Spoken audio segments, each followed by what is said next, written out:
All And right. yeah, welcome everyone. As some of you probably know, we are running a looping masterclass starting this Wednesday where we show people how to be awesome loopers, which is the best tool in the universe for practice, performance, and composing. That's just our opinions, but I think you'll agree once you get loopy. And there's so much tech involved with plugging all the stuff in that we would like to solve anyone's problems who's coming to the class, but also anyone's problems who just got problems. Raise your hand if you bought pedals and you got problems. Me. Cool. It's true. Nice. So our aim here is to go through the problems and fix them, and so then you'll be happy.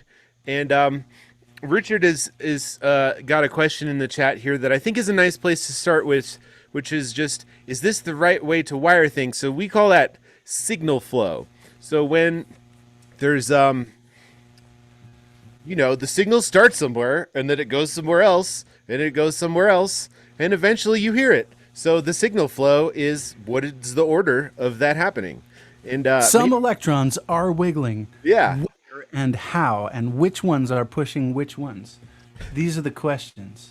So I don't know. Do you want to just do a quick overview of your view of signal chain and all signal flow, and I'll see if I agree with it.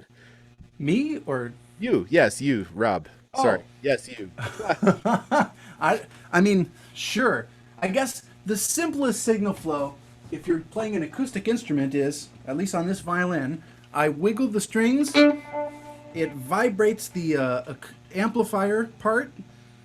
Strings wiggles the bridge. Bridge wiggles the sound post.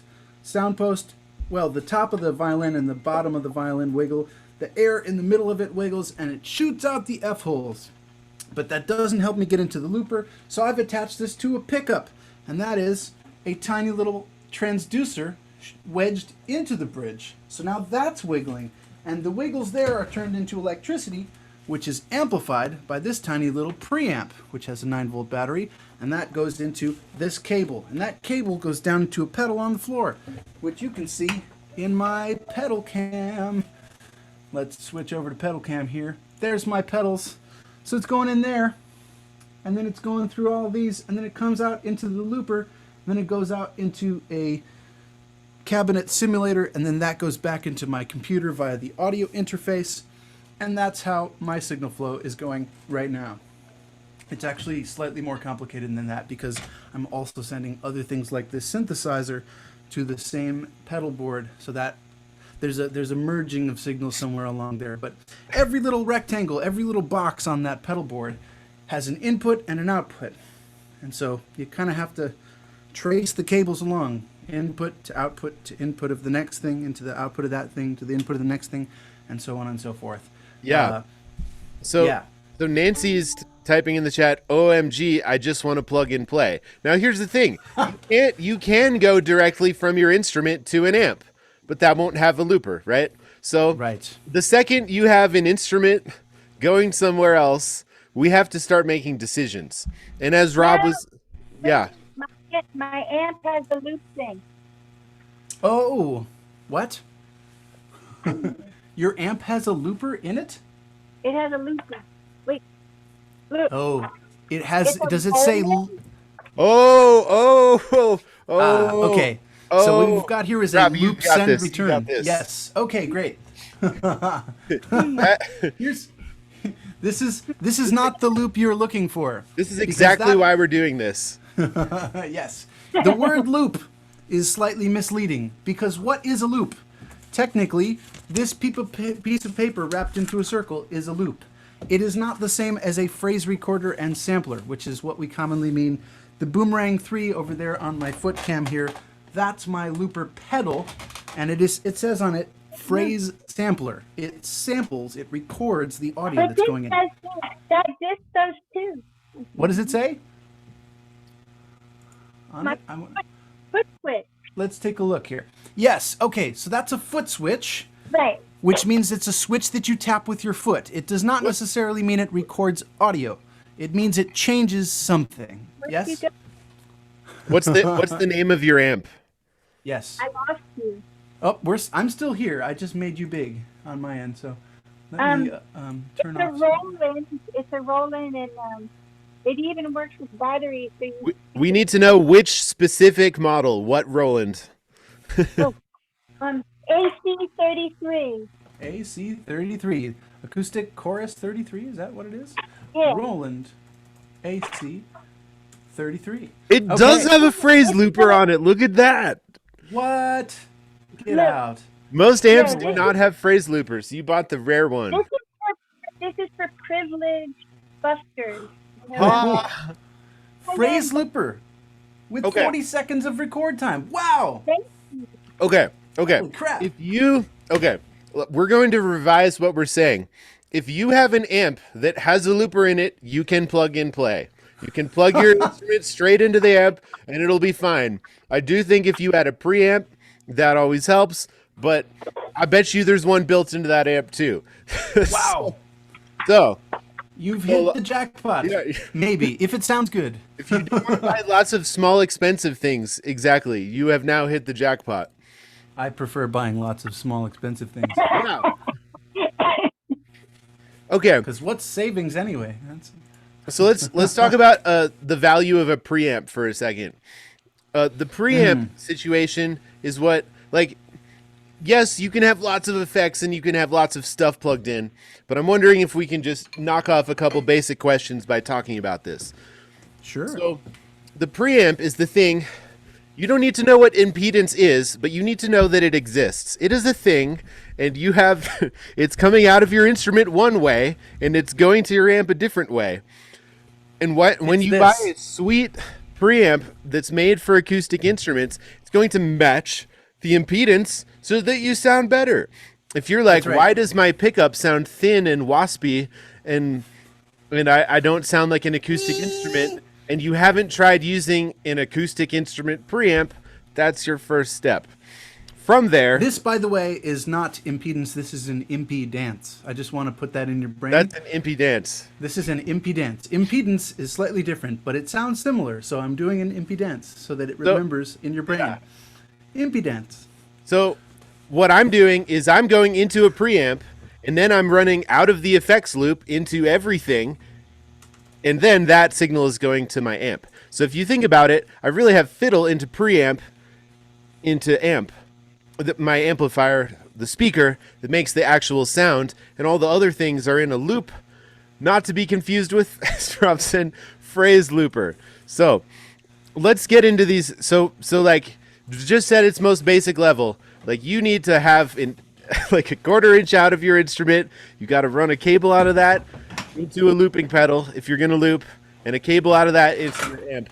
We highly recommend preamps too. Let's get deep into these questions, and I think we're going to go from the top. So Linz wants, okay, Heather showered for this. That's not a question. Linz wants help setting up the mic for voice and maybe cello into something into looper and choosing mic. Okay. So here's a quick example of that. I'm going to go over here to side cam for a second. Here is a microphone. I am using it going into my setup, so I can go, this is a microphone. This is a microphone. This is a microphone. That's the goal, right? We want that. So let me tell you what I'm doing with this. This is a Shure SM58. It is the industry standard microphone. Everybody and their mother has used one of these for like a million years. It's indestructible. They double as a hammer. You could, beat in a nail. If you needed a nail on stage to be hammered in, you could use this microphone. They're very durable. I got one with a slight twist, which is it has an on-off switch. You see? And that is so that when I am not looping, it is not capturing all the time. Because I have a violin plugged in, and, if I'd like to be able to not have all the effects on my voice all the time, this is a pedal that makes everything low and rumbly, and that's cool. But, if I'm just talking and using these other microphones, I don't want to have that going into the signal chain, right? So I recommend a dynamic microphone like the Shure SM58. I would even go so far as to recommend the Shure SM58. It's really good for vocals. It works. You can't break it. It's cheap. It's like $100. You're going to be just fine with this. This goes into a cable. The type of cable you use for microphones is different than a 1/4 inch. It is this 3-hole dealie. It's called XLR. XLR cables are also known as microphone cables. They are balanced signal, and they can go a long distance, and they're really nice. But they don't fit the regular plugs of guitar pedals, which are designed with these 1/4 inch TS jacks. So you'll need something to get this kind of input with whatever impedance this has, and usually it has lower signal than a guitar pickup. So you might need something that this can run into. The simplest solution is a mixer. Just a simple mixing board like you might find at your local dingy bar that they plug all the people into when you get on the stage. You can buy these for relatively cheap. Let me turn back this way so I can see your faces again. I'm using an 8-channel mixer, and I have plugged in my violin, this vocal mic, this synthesizer, and potentially other instruments as well. Sometimes the mixer will have aux send and return. It's a little janky in the sense that guitar pedals aren't necessarily designed to receive the entire band from your local bar going through a mixer, but it works really well, and many solo live looping artists that I have met use some kind of mixer. I can recommend specific mixers if you'd like. Anything made by Soundcraft, anything made by Yamaha, anything made by Allen and Heath, anything made by Mackie. These are usually good, trusted brands that will work relatively well. You can search around on Craigslist, you can look on eBay, you can look on Reverb.com. Find yourself a mixer that's relatively affordable and has at least one XLR microphone input and at least one instrument input. A mixer is literally designed to just change the volumes and levels and impedances of everything you throw at it and send it out to whatever you need to go out. You should check that the mixer you're getting has this kind of output. Some of them don't. Right, some of them have XLR outputs. So depending on what you got, you might need adapters, and that could cause other impedance issues, and that's no good too. Another thing you can do with a mixer is sometimes it will let you use auxiliary sends and returns, which means that you plug a bunch of stuff into it. Let's say you'd like to have a little reverb on everything before you send it on to its destination. So you can have an aux send where you tell every single channel on it, let's send that to the aux send, and however much I send to that is going to go to the aux send. You could have your looper pedal in the aux send, have the return come back to the mixer and go in another channel. Potential for feedback if you accidentally send that channel back into the aux send again, but that's relatively easy to avoid if you follow the flow and don't send things back into themselves like an Ouroboros eating their tail. Okay. Or you can buy a looper with an instrument and a microphone in, like the RC300 from Boss, the RC505, and there's a couple more out there. So, depending on what your looping setup is, you may not need the external situation. However, our favorite looper happens to be the Boomerang 3, and it only accepts 2 1/4 inch ins. So, Rob and I are both using mixers to get it together. There's also a looper pedal that you can buy explicitly designed for microphones. It's made by TC Electronic. It's called the Ditto mic version thingy. I forget the exact name of it, but Ditto is a series of loopers made by TC Electronic. They have one that's the X2, which has 2 buttons. They have the vocal mic thingy version. I should really look up what it's actually called. So I want to go back to Richard's question here. Loop. You look it's that just up. called the TC Ditto mic looper. That's what it's called. But it only has the mic, so you can't do the mic and an instrument. So This is why I get a mixer and make sure my adapters work, because these are pieces of gear that are modular and reusable and will work in a number of other situations. Should you have a band come over and want to put a show on in your backyard, you could use the mixer for that as well. That's right. Etc., etc. So okay. Richard is asking if the right way to wire things is instrument, mixer, looper, mixer, speakers. Now the answer is yes, if you use the effects loop on the mixer. We don't necessarily recommend going in one channel and then like out of your looper and into like a different channel. That gets real complicated. So That is actually what I'm doing, though. oh, never mind. We recommend finding a signal flow that works It's possible for to you. do that.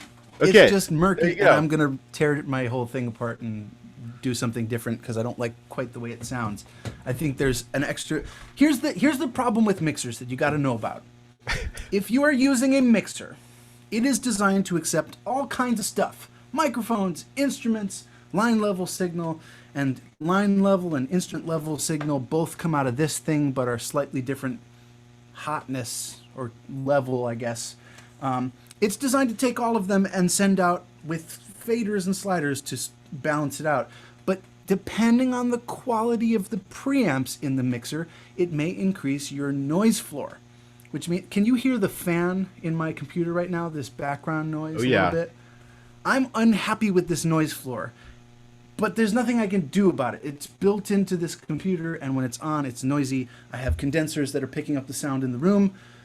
So you're hearing that noise floor, right? When I'm recording, that's usually mitigated, and I have a couple of tricks for that. But my looper, if I'm sending a really low signal and I need it to be hot, I have to boost it up a lot, and the preamp might add some noise. And there's really no way to know until you try it, which is why I still recommend get a cheap mixer and try this out, because the system works, and you can just learn to deal with the noise floor until you're tired of it and want to buy fancier shit.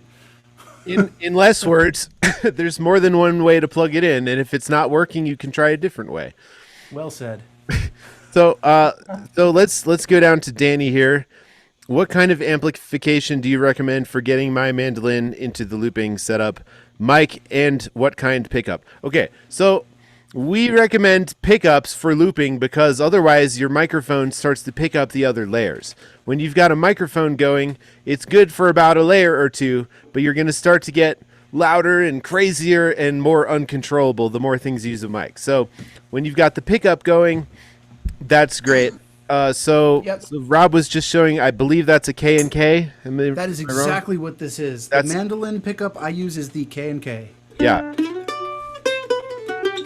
Let me plug it in, and you can hear exactly how good or bad it sounds. Your local this is the thing you need your local luthier to install, because as you can see, it's actually coming out of the instrument.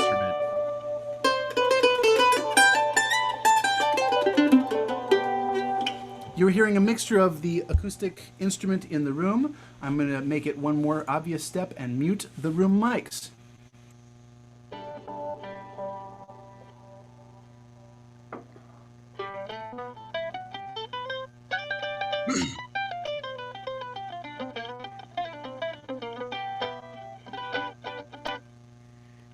That is the sound of the K&K pickup, as direct as I can get.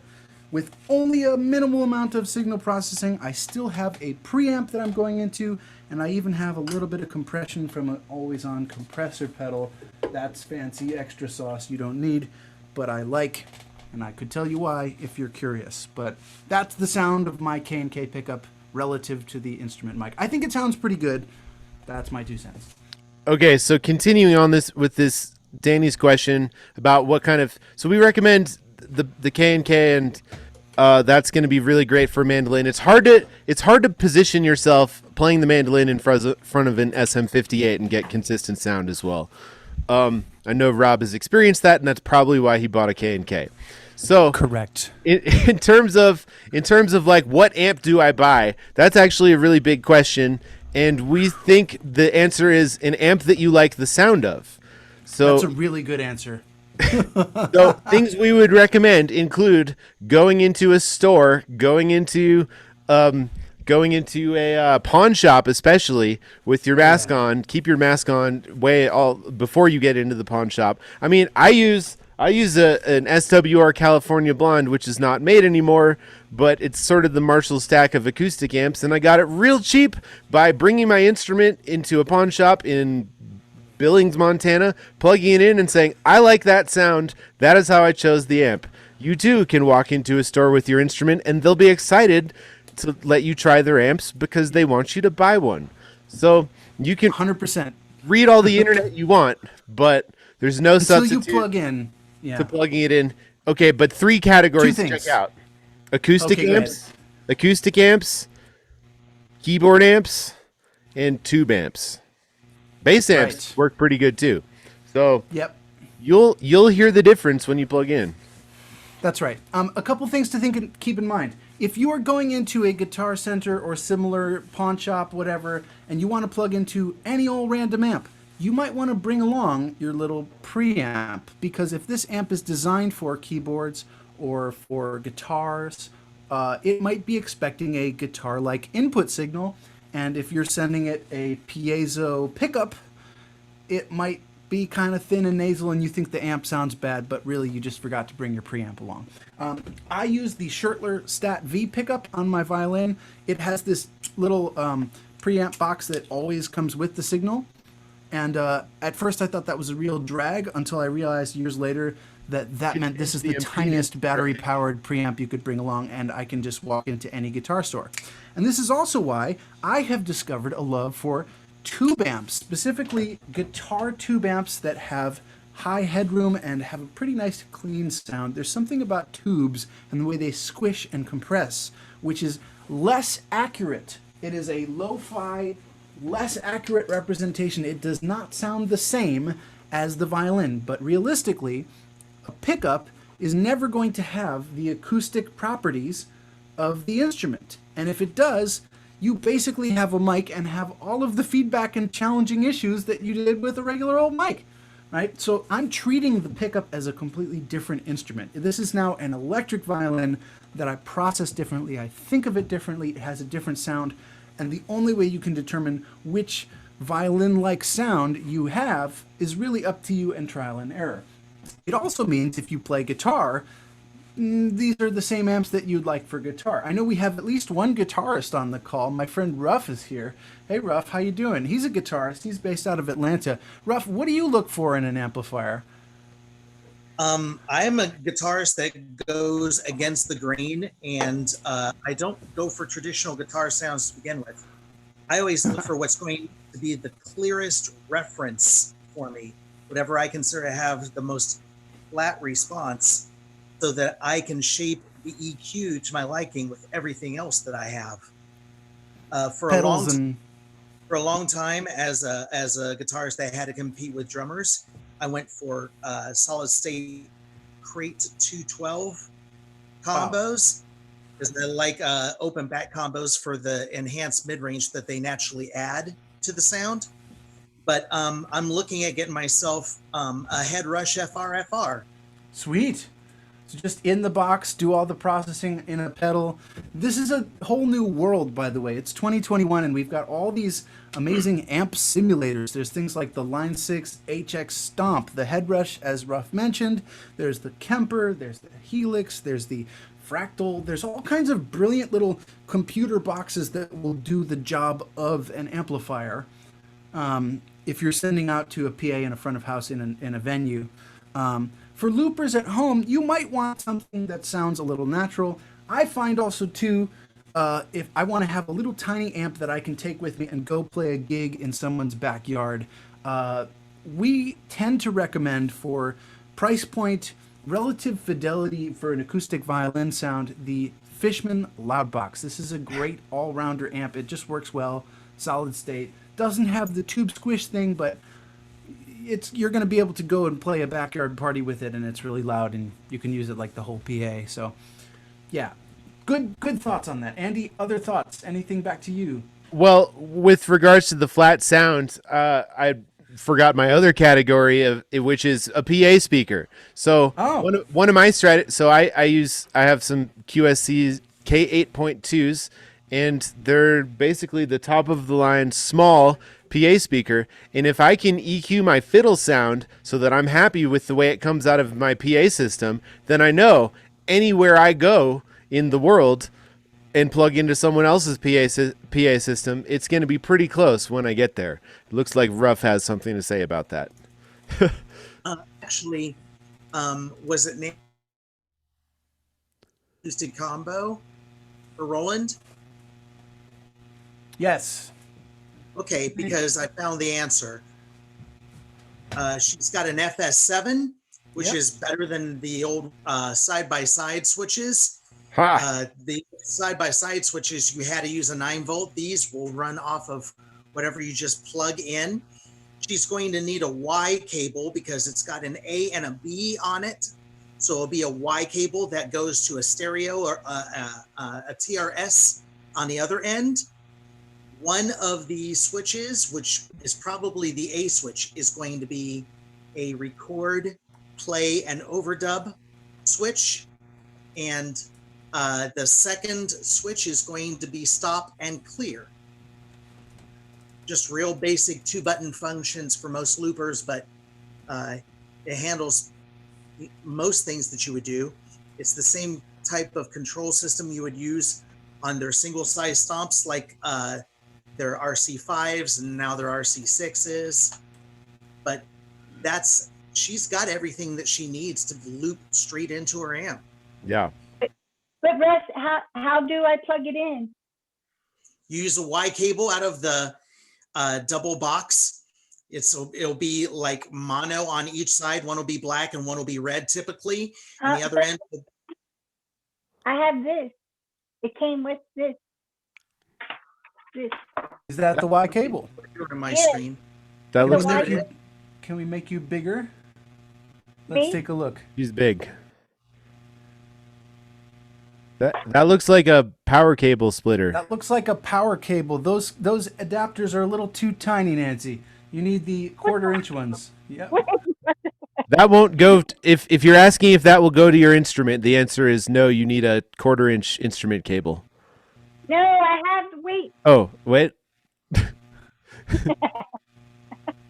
Okay, my guitar is plugged in. Yeah. Yep. Okay, hold on. Okay, wait. My guitar is plugged in. Into Okay. what? What is it plugged into? Let's follow My the signal phone- flow. Right. Okay. My Roland. Okay, it's Yeah. in the input of the amp. Great. So, Yes. Into the Roland, yep. and it makes noise. There you go. Excellent. Okay. You got it. Now you just got to get that foot switch to find the output of that foot switch and plug it into probably your expression in. And So on it says foot switch looper effect. boom. Okay. So I So- put my looper, my foot switch, into where it says looper. Yes. That seems Okay. very likely. So there's one plug that says looper, right? And do you see how it says on the top there, tip, :rec/play/overdub, and then below that it says ring, stop/clear. Yes? Are we looking at the same one? Okay. It says looper, play, Oh. over, No, not on the top. stop, not on the top. In the back? Okay. I think it's on the back, maybe. Okay. Looper, tip, record, play, overdub, stop, clear. Okay. So now, let's take a look at that Boss dual foot switch, the FS7 you had, right? That Right. FS7 has 2 input jacks on it, right? There's the little tiny power one, and then there's 2 1/4-inch. It says A and B, yes? Yeah. Okay. So that's where you need the Y cable Ruff was talking about. You need one cable that starts out from the one hole in the amp where it says looper and splits out into 2 ends. Right? I think they told me that I didn't need it, that I could just use this one and go into A and B. Okay, unplug You that get for a A second. or Let's B. let's find out if it's a stereo cable. Plug that out. Is that a TRS? Hold it up to the screen. Let's take a peek. Ah, yes. Okay, boom. You have a TRS cable. That is the cable you need. You're good. Nice. That is 2 cables in one cable. That line on it, that little extra Yeah. little line there, tip ring sheath. Can you see on my screen the difference between that one and this one? That doesn't have the extra black line on it. Yes? Mine just has one. That's tip and ring, or tip and sheath. You've got tip ring sheath. That ring is basically an entire extra second path of electrical thingy in one cable, which is wild and very convenient. So you're sending from the amp to the foot switch and from the foot switch to the amp 2 separate things. And I'm not sure on the back of the FS7 if you plug it into one or the other. If it's Yes. Yeah, on B it says A and B in parentheses. So you plug your TRS into B, and you plug the end of that into the looper port thing, and then in theory both switches should work as long as that foot switch is powered. So you need to power the FS7. It says DC in, right? You need to give it power, and then it will do things, and you've added additional functionality via foot switch to your amp. But you said that the F7 you don't have to power it. Oh, maybe the power is just for the light. Ruff, do you have one of these? Are you here? Power is just for the light. What's that? The power is just for the light. Fantastic. That is really amazing. It just works. So I'm ready to go if only I knew how to use the looper. Well, Well, you should take our funny you should class. say that. We're doing 2 weeks on exactly that starting Wednesday. Join us. Okay. Fabulous. Cool. So my advice, your next step, if you have not tried the looper at all, is like, see if you can find we will absolutely help you figure out how to use that in the class. But it would be really cool if tonight or tomorrow, if you started playing and pushing buttons and seeing what happens. And that's one of the best ways to figure it out, is like, does it make sound? What if I push this button? What if I push this button? Because manuals get complicated, and that's fine. But like, start pushing buttons and playing and see what happens. That's a good part. Okay. All right. So I posted a question, but nobody We're- answered. We're going down. We're getting to you. Paul, it's been slow going, and I hope that this question has helped many others. But we will get to your question. We promise. Okay, it promise. feels like a beginner class at this point because nobody even knows how to plug things in. I'm wondering if you're going to actually get to using the loopers. Did you post a question in the chat? I did. We will get to it. Okay. So first off, just to be really clear about what this is, we are offering a Zoom masterclass on how to use loopers to be awesome. And this class is actually really to help people figure out how to plug stuff in, because there's a This lot is of the Gear confusion Q&A. out there. So if your stuff works and it's plugged in, I think I saw your question, which is, if I remember right, was about the timing of pushing the foot switches, which is absolutely something that we're going to be talking about in our class. One Wednesday. Yes. That is the biggest, hardest, most challenging thing about looping, is pushing it at the right time and making that seam happen. So Yes. if Okay. yeah, Thank you. sure. Thanks, Paul. The good news okay. is you've got Yeah. it plugged in and it's working. Yeah. If you're plugged in and working, then you're good. Then Right. we'll help We you. will answer that in detail come Wednesday. Okay. So, I next wanna move question, on to going down the Bridger. line, Yes. Bridger, question for whenever. Whenever is now. Bridger, are you still there with us? There you are. What are the implications, oh God, of using a mic input as opposed to direct input as your audio source for looping? Want to take that? Do you mean to loop a stringed instrument? Like, I have this mic in here. Let's find out. Well, Okay, here's- wait. Let me add one piece of information now that I'm thinking about it. Bridger has a Bartlett fiddle mic, which goes very close to the bridge and will work a lot better than a lot of other microphones. For Nice. That's very exciting. Just to demonstrate the worst case scenario here, I've unplugged my acoustic instrument, and I'm going to demonstrate what happens when I play using just this microphone. I'm going to try and make a loop. Let me switch over my camera view. Thanks, everybody. Let's go to DSLR side cam with pedal cam. Oh, and I have to press this button on it because Canon's reset every few minutes. Okay, so here we go. Can you see that I've got this thing going? You can see the little light up bits that tell you there's sound coming through. Okay. Microphone is working for looping purposes. Let's try and loop a bunch of layers of violin.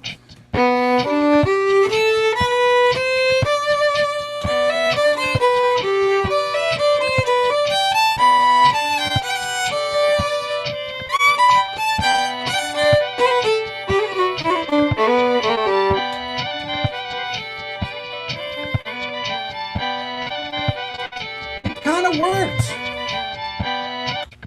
power of dynamic mics. That's not going to work so good with the condenser mic. Yes. I didn't have my monitors on. Let me turn on my monitors so that I can hear it in the room. And you can hear my monitors. Let's do that for a second. All right, so now my studio monitors are on. Can you hear that? Oof. We heard the I haven't feedback. even started looping yet. These condensers are starting to feed back.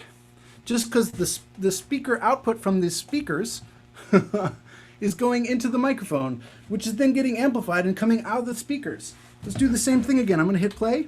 Here we go. Let's try and do some more looping this way with these monitors on. Let's try.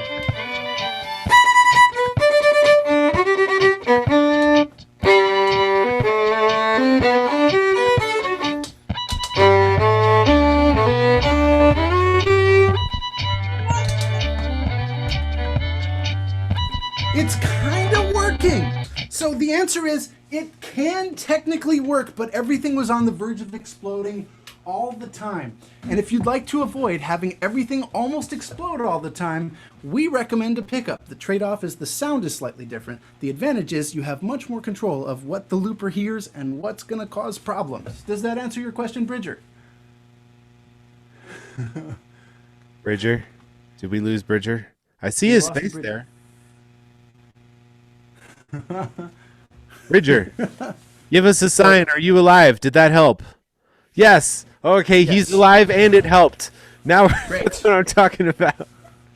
2 for 2. And obviously you're going to get a more natural sound from a microphone than a pickup, but we have forsaken natural sound for making weird sounds. That's If just you that's do just us. decide to use a microphone to get the most natural sound, the closer you can get your Yeah. violin to the microphone is better. You should That's be right. eating the microphone and very, very close to it to have the level of the mic as low as you can get it so that you reduce the picking up of all the room sounds, right? This room is a treated studio environment where it is designed to not have too many echoes. There's sound panels on the wall. If I did this at my friend's backyard barbecue gig, it would be recording the sound of the wind blowing into the microphone louder than the fiddle, and my loops would sound like trash. So your mileage may vary depending on the environment. Okay, that's enough of that question. I think moving right along. Andy, who's next? Okay. SM57 okay as alternative to 58 for vocals. Sure is. So John Nancy, Lennon Nancy preferred it. popped in here, which is really great. She said that it's great, but you need a pop filter for vocals if singing directly in, which brings up the only difference in these two microphones is what goes on the end. And if you have the SM58, it's ready to go for your voice, whereas the 57, if you bump it, it will make a very loud, obnoxious sound. I personally don't use 57s because I cannot avoid knocking it and making this? obnoxious sound. This This is the filter. yeah, When you take it off, it's basically the same thing. yeah. That's This it. is That's the it. 57 with a filter. Yeah. But so yes, I have used the 57 in a pinch. You just maybe want to sing at it from the side, so you're not getting the plosives that are popping so professionally. Yeah. Sorry for your eardrums there, but you 58 get the idea. for vocals is better than the 57, but the 57 will also work. Yes. Okay. Moving down, we're finally getting to some lower down questions. Okay, let's see. We lost Paul and we semi-answered his question. Okay, here's a good question. What type of mic? This is from Doug's iPad Pro. Hello, Doug's iPad Pro. What type of mic picks up off-center rather than directly in front? DM58. I'm guessing you meant SM58. Okay, so there's things called polar patterns, right? You can describe a microphone in exactly that way. Does it pick up what's right in front? Does it pick up off axis? Can you hear how I'm slightly quieter over here? Whereas when I'm directly in front of the mic, it's very loud. This microphone that I'm speaking into is what's called cardioid, which means heart-shaped. It also kind of looks like a butt if you flip it upside down, but that's beside the point. Cardioid microphones, this is cardioid, this is cardioid, this is cardioid. Most of the mics I'm using are cardioid and are fairly directional. Depending on how cardioid, they either pick up really in front and reject off axis, Those are called hypercardioid or supercardioid. Supercard with the umlaut. The other typical patterns you'll see on microphones are omnidirectional, meaning they pick up in all directions. For that, you might check out. We'll get there. The other is a bidirectional, so it picks up in front and picks up in back, sort of This two says lobes. unidirectional. And I got to be Unidirectional. like right in front of it. That is a cardioid dynamic microphone. Is that a Sennheiser? What Oh, is that it's one? a really inexpensive something. PV?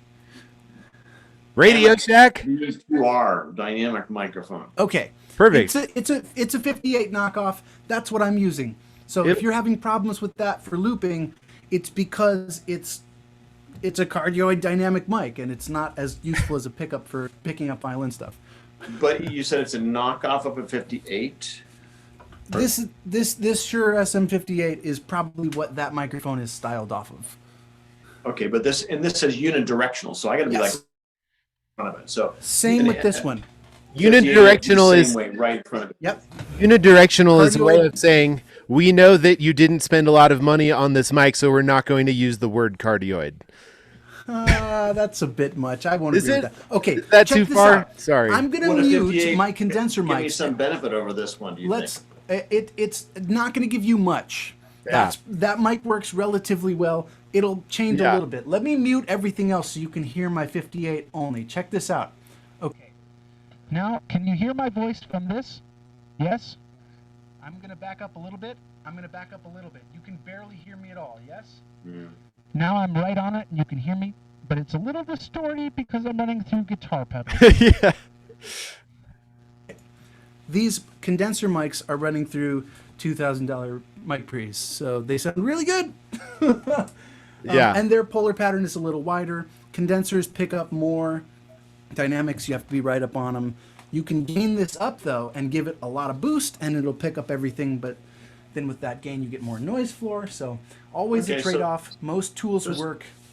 Staying with what I've got might be just adequate at this point. What's then. the rest of your signal flow? My flow? It goes to a wire. Uh-huh. Yeah. Good. XLR. Well, this one, it's got, this kind of plug. And I go XLR. into a Fender Acoustum Sonic. Cool. And Cool. that's not going to the looper though.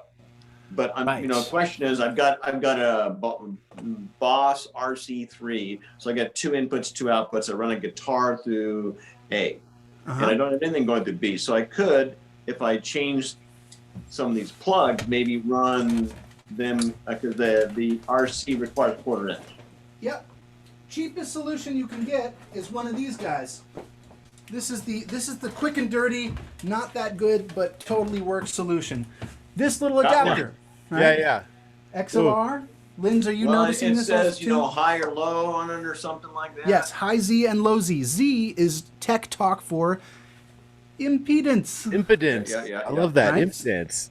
Well, I posted, by the way, a link in the chat. There's a video from the guys at That Pedal Show. Wonderful YouTube video, incredible resource about guitar stuff. I've learned a ton from That Pedal Show. That's where I got my impedance from. I did not make Okay. this up. So- My mic input on the amplifier though is that other type of plug. So I've got to Yes. get a 1/4 inch output of the RC3 and get some other thing going into the amplifier. Correct. Yeah, the And where do I Acoustasonic. need to match my impedance on that? This will do it. Okay, Mic to and then this? the reverse, because I'll need a male end of that mic plug to go into the amplifier.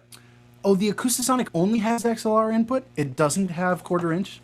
Got a 1/4 inch on one side, and then the microphone though one is only this other thing. Okay, Yeah. so here's the solution, right? If you want to have a mic and a guitar or electric violin or guitar-like object, Yeah. both being looped and then being sent to the amp, Yep.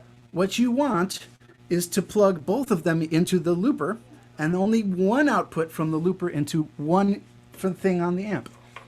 And you could just use this. You could just use the 1/4 inch. It's got input A, input B, output B. Right. So Right. you've got stereo ins and outs. Well, You- let's double check. Ooh. Let's double check. Boss RC3, if they're independent signal flow and A think- doesn't interact, but it Yeah. could be. Usually Boss is pretty good at making things very versatile and useful. My hunch is you could plug in input A and input B and only take output A, and it will just sum them and send the combined signal. But let's confirm that. Let's read the manual. Then you wouldn't be Boss, able to control volumes though with that way, could you? that's why I recommend a mixer. Right. Yeah. Exactly. If you put it into a mixer, you're controlling your volume on the front end going into the looper and sending the one mono out to the amp, and you know that the volume is good because Right. you controlled it going in. Yes. And if you don't control But then on the other hand, it's out of control. if this won't combine the two, then I've got to come up with something different. Then I've got to have two outputs of the RC3 going into the amplifier. There is, And then I got- okay, so I'm looking at the RC3 now. I've pulled up Yeah. the tab, and it has an output control, Yeah. and it'll control the loop level, right? So whatever you're passing through it is going to be whatever volume you're sending through it. That's not going to change. And the loop you record, you can even set the loop level. Yeah, I think you're good to go. This is the quick and dirty solution. Mixer. Okay, then I may. I think I've got that already. Beautiful. See you Wednesday. And then I need quarter inch. Well, actually, no, I don't even need to add another one. I've Yeah. got my one output going out, and I'm good to go. You're good I'll to play go. with that. Now, Alright. I will say on some pedals like the Pigtronics Infinity Looper, and I think on the Boomerang, if I have two ins going out, I don't think the one out works. I think I need both stereo outs to Okay. both happen. So if you're not hearing one of your instruments, you do need that second output. But It says on there mono out on the RC3. I'm pretty sure the boss will just do that. it's got a Yep. mono out. Okay, Yep. take it out of the mono out. Then there you go, Yep. And Okay. output A. That's your jack. Rob. But you I want. There you go. Oh, that's one cable. Nice. It is. Wow. So I could do output A or B, and then put that into the amplifier. So I've tried this before, I guess. Wait a minute. Hold on a second. Run that back. You need. You found us another cable to have output B separate. I can run this out of B of the RC3, and then Into the stick mic? it in the microphone input of the Boom. amplifier. There you go. That's a bonus. Apparently, I've been down this path before. Hey, See, that's just a this is bizarre what came with series my of guitar. adapters. What the heck? See, if you buy one of every cable, then when you need something and you didn't know you needed it, then you'll already have it. So just buy Listen, everything right now. Andy and I are always going I to won't throw recommend anything buy away. more gear. I need to throw always- stuff away and rebind it later on. Yeah, this, I don't even know why I've got this. It I'm came a with proper my guitar. hoarder at this point. It's just fine, but you never know when you need that adapter. Okay. What do we think about the Bags Session DI for bowed strings? I think I haven't used it. there's a lot. The Bags has been coming up with a lot of things, so I want to go look. Okay, I have not used this particular one, but I've used similar ones, and I have to say it will work. It is not my favorite acoustic preamp, but it is commonly known as a good acoustic preamp, and it will work. Agreed. Yeah, Bags is usually optimized for acoustic guitar. It sounds pretty good, and it works, and it doesn't break, which is huge. Yeah. Is it the one that has the wood grain on it, or is it the No. two-tone kind of tannish one? No, it's only Is got it? it's got a mute button. It's a DI. You've got phase, which is cool. And you can actually looks like you can change impedance match this thing. So I'm going to go ahead and say this Nice. probably will sound awesome. Excellent.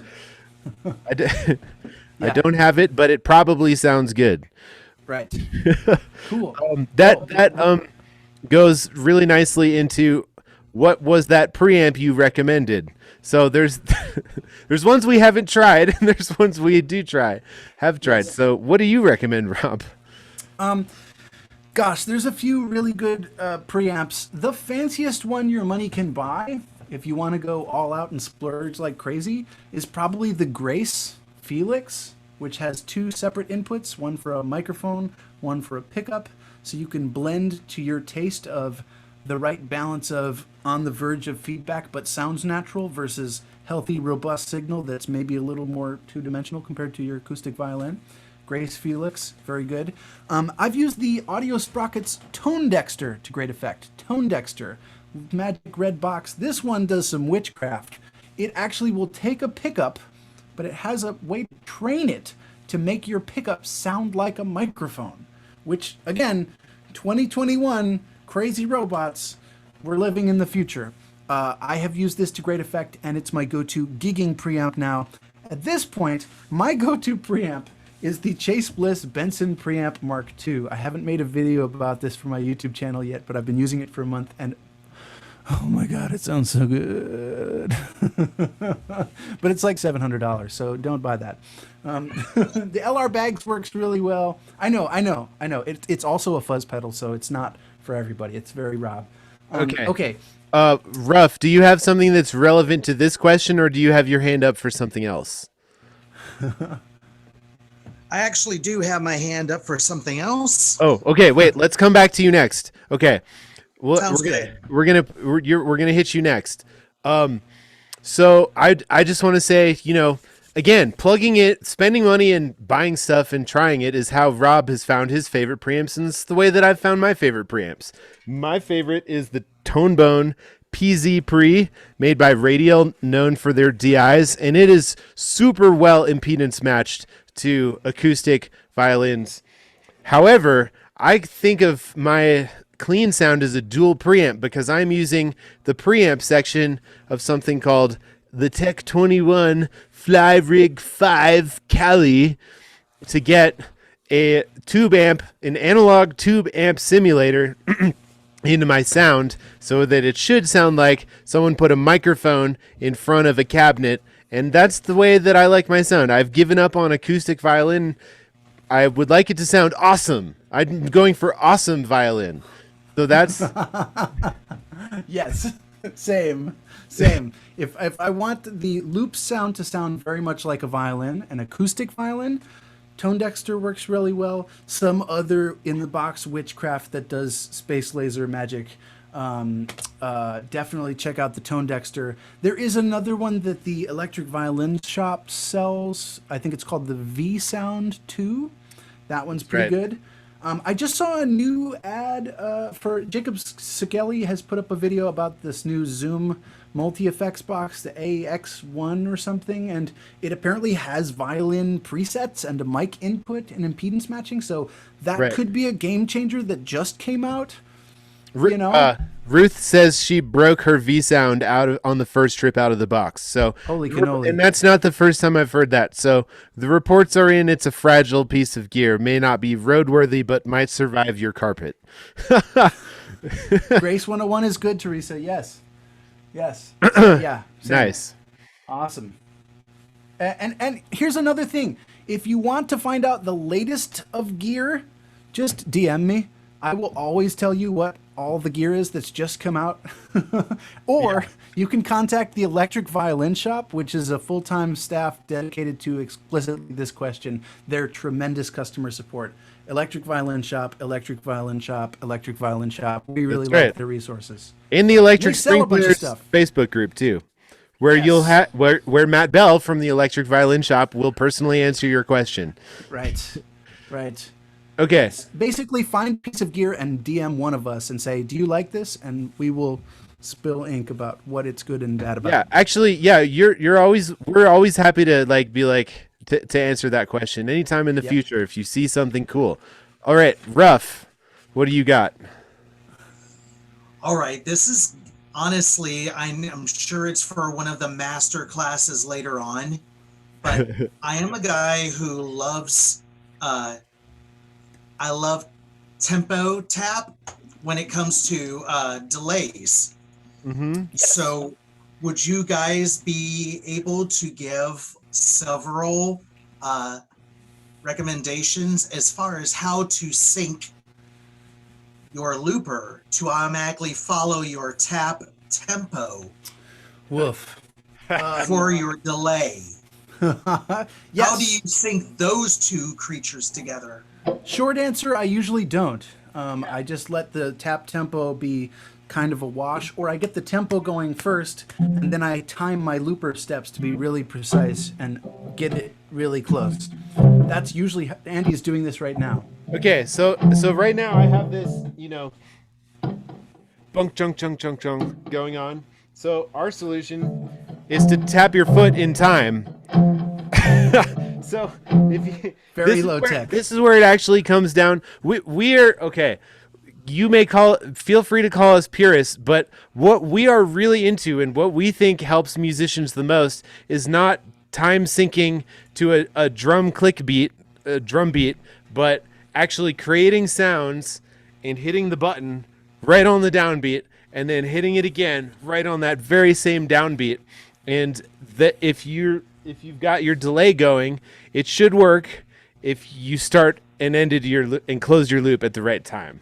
That's right. It's a thing that I know you as a rhythm guitarist have really solid time and can do this and probably have done this before. Yeah. And Ruff and I have talked prior to this about some other things. There are some ways you can do it if you're running tracks and have MIDI stuff. You need a command center of some kind that has MIDI clock and can sync everything.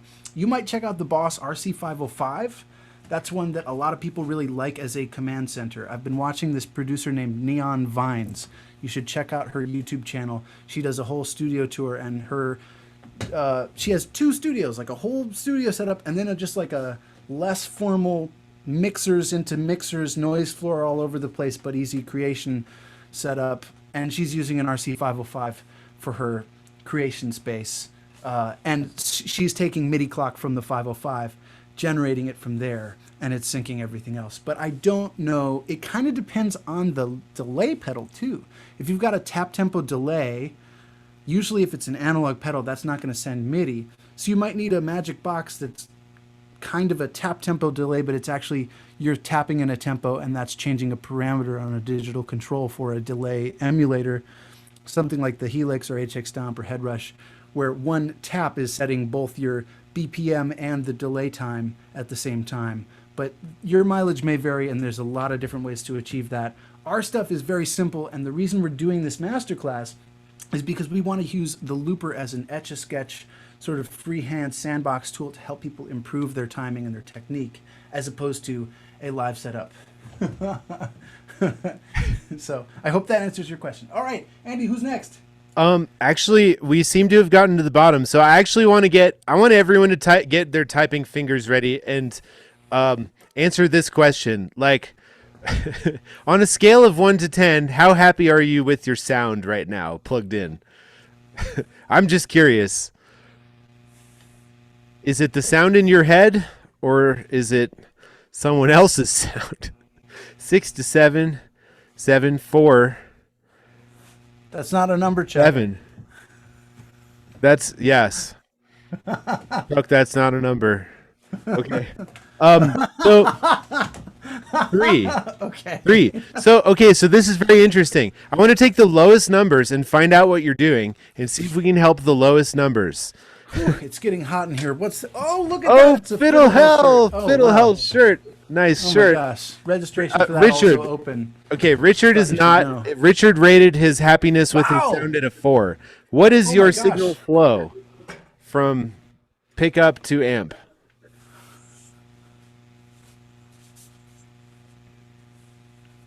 Feel free to unmute yourself.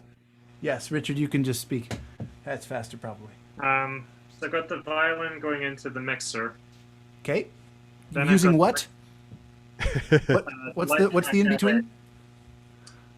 What? Zoom Live Track L8. Sorry, I keep talking and cutting you off. One more time. Oh, Zoom Live Track L8. I don't know this thing. Okay. Time to do some Googling. What's your pickup? Let's start at the beginning. Your pickup is? It is a Mayer's featherweight. Okay. I haven't used that one either. How do you spell Mayers? Myers. Oh, okay. That part seems to be going okay though. I think. Okay. Featherweight pickup. Let's take a look. Okay. It's a flute microphone? No, okay. Microphone, instruments, microphones, feathers. Okay, it's a mic. Yeah. Okay, so you got a mic going into the mixer. It's a pretty that good mic. Small preamp that kind of clips on.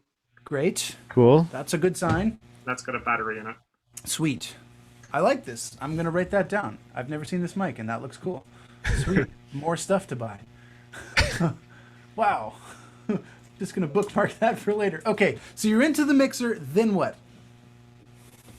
Then I've got one of the monitor channels going out from the mixer to the looper.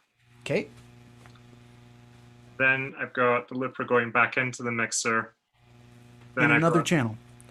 on another channel. Then Sweet. I've got the outputs from there going to the speaker. Okay, and what speaker? Feedback. What kind of speaker are you using? It is. That's a good question. Sorry. Other people get these questions. We're going to ask you the same questions if we want to do a spot check on your signal flow. So start to know the answers to everybody else. E3.5 BT. Sorry, say again. I cut you off again. Oh, you're going to type it. That's very smart. Persons. E. No, sorry. PreSonus. PreSonus. They're monitors. Oh, okay. Studio monitors. Aris 3.5 BT. Let's take a peek at these. They are clean overall sound, smooth, high end, and a wide sweet spot. 3.5-inch woofer. Okay. Actually, that's not entirely true. It's going into the subwoofer, not into them. But Okay, but you've got a sub and these little studio monitors. Studio monitors in general are very true to form. They're not flattering.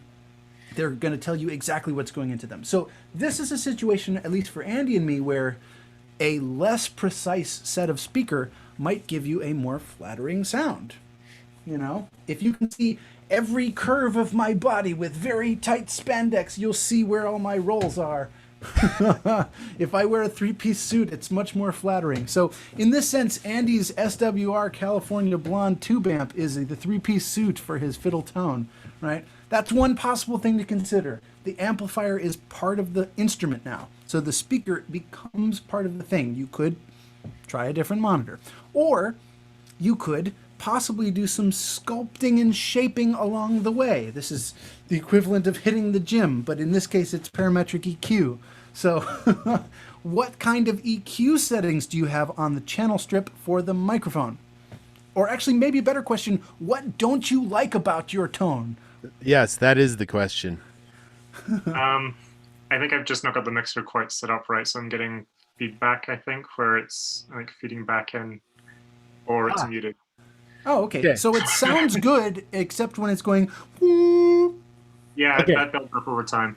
So, number one reason we recommend pickups as opposed to microphones is that feedback element. Yep. One thing you can do, though, is get away from the speaker. So if you are really close to the speaker, it will feedback more. If it is pointed at fiddle level versus ground level, that's going to be more problematic. If I were trying to use a microphone and a speaker, I would make sure that wherever my speakers are pointed is not towards my microphone. Does that make sense? So that's going to help your feedback a lot. And then probably you'll like your sound. Yes. Another thing you can do is try and remove the specific troublesome frequency. Usually it's a resonance at one pitch.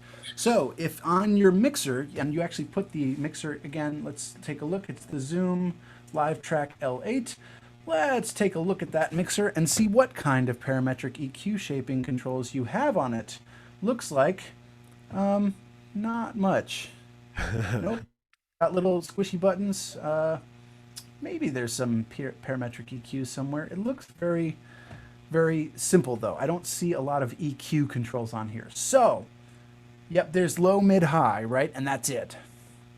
And there's a low cut. You might try engaging the low cut, which will remove any low frequencies that your violin doesn't make anyway.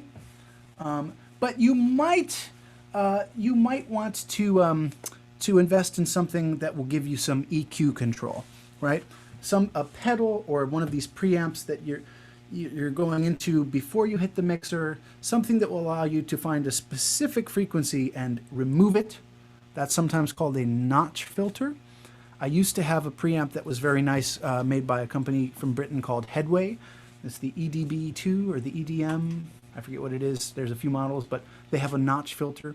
Tone Dexter has a notch filter. The Bags has a notch filter. Sometimes that will help solve if there's one frequency that's giving you feedback, and otherwise you're good with the microphone sound. I also really like the pedal options out there, but if you're in microphone land, I wouldn't get it. Grace Felix is also another one that has a really nice notch filter. That one's great. Also, just like changing where the mic is makes a huge difference when you're talking about close miking a violin. Every single place you put it will sound different. So you can find, if you try it 90 times, 90 places that sound bad, and you find one that's good, remember the one that's good. And if you're not happy with where it is, then start moving it until you like it. It's very much a trial and error kind of situation. Good. Nancy has asked, any more advice playing with Roland before class to get that sweet, sweet sound? He's Wait, the one what going was it? straight into the amp. Are you getting sound? You rated your sound at a 0, Nancy. Are you getting any sound? You can unmute. Yes, there is sound coming from the guitar. I hear the guitar. Okay, so that's not a 0. If you can hear the guitar, That's at least a 1. that's at least a 1. Then we're at a 1. But Okay. I don't know yet how to use the looper, but I just sent Russ my email. Maybe Russ can help me with it. Oh, good. Okay. So what don't you like about the sound that you're hearing is the question. Oh. I mean, it's so horrible. So it's been so long since I even tried it. Okay. So there's a number of reasons why it might be horrible. Is it shrill? Is it woofy? Is it boomy? Is it mushy? Mm, Is it nasal? mm, Is it too soft? Is it too loud? Does it not sound like the guitar? mm. No, I guess it sounds fine. We've gone from a 0 boosted to your numbers fine. with a perspective shift. That's all it takes, folks. Okay, It's all in your head. I'll leave you with this though. You have something on top of that amp that's called EQ. I'm trying to pull up again a picture of the top of this amp, and every picture that I see is not showing me the top of the amp. Okay, there it is. Okay, so you have a bass and a middle and a treble. And if those are all the way in one direction, it probably sounds really weird.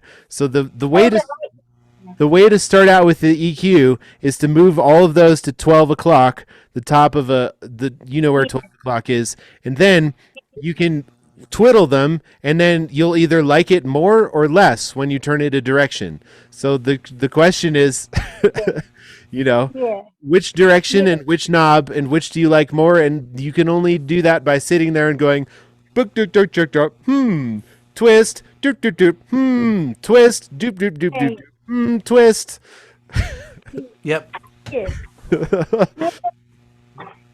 Well, I mean, it could be the sound in my room. Honestly, I had my friend's cottage last week, and I did some home recording, and it was just night and day, the acoustics in the room in the cottage.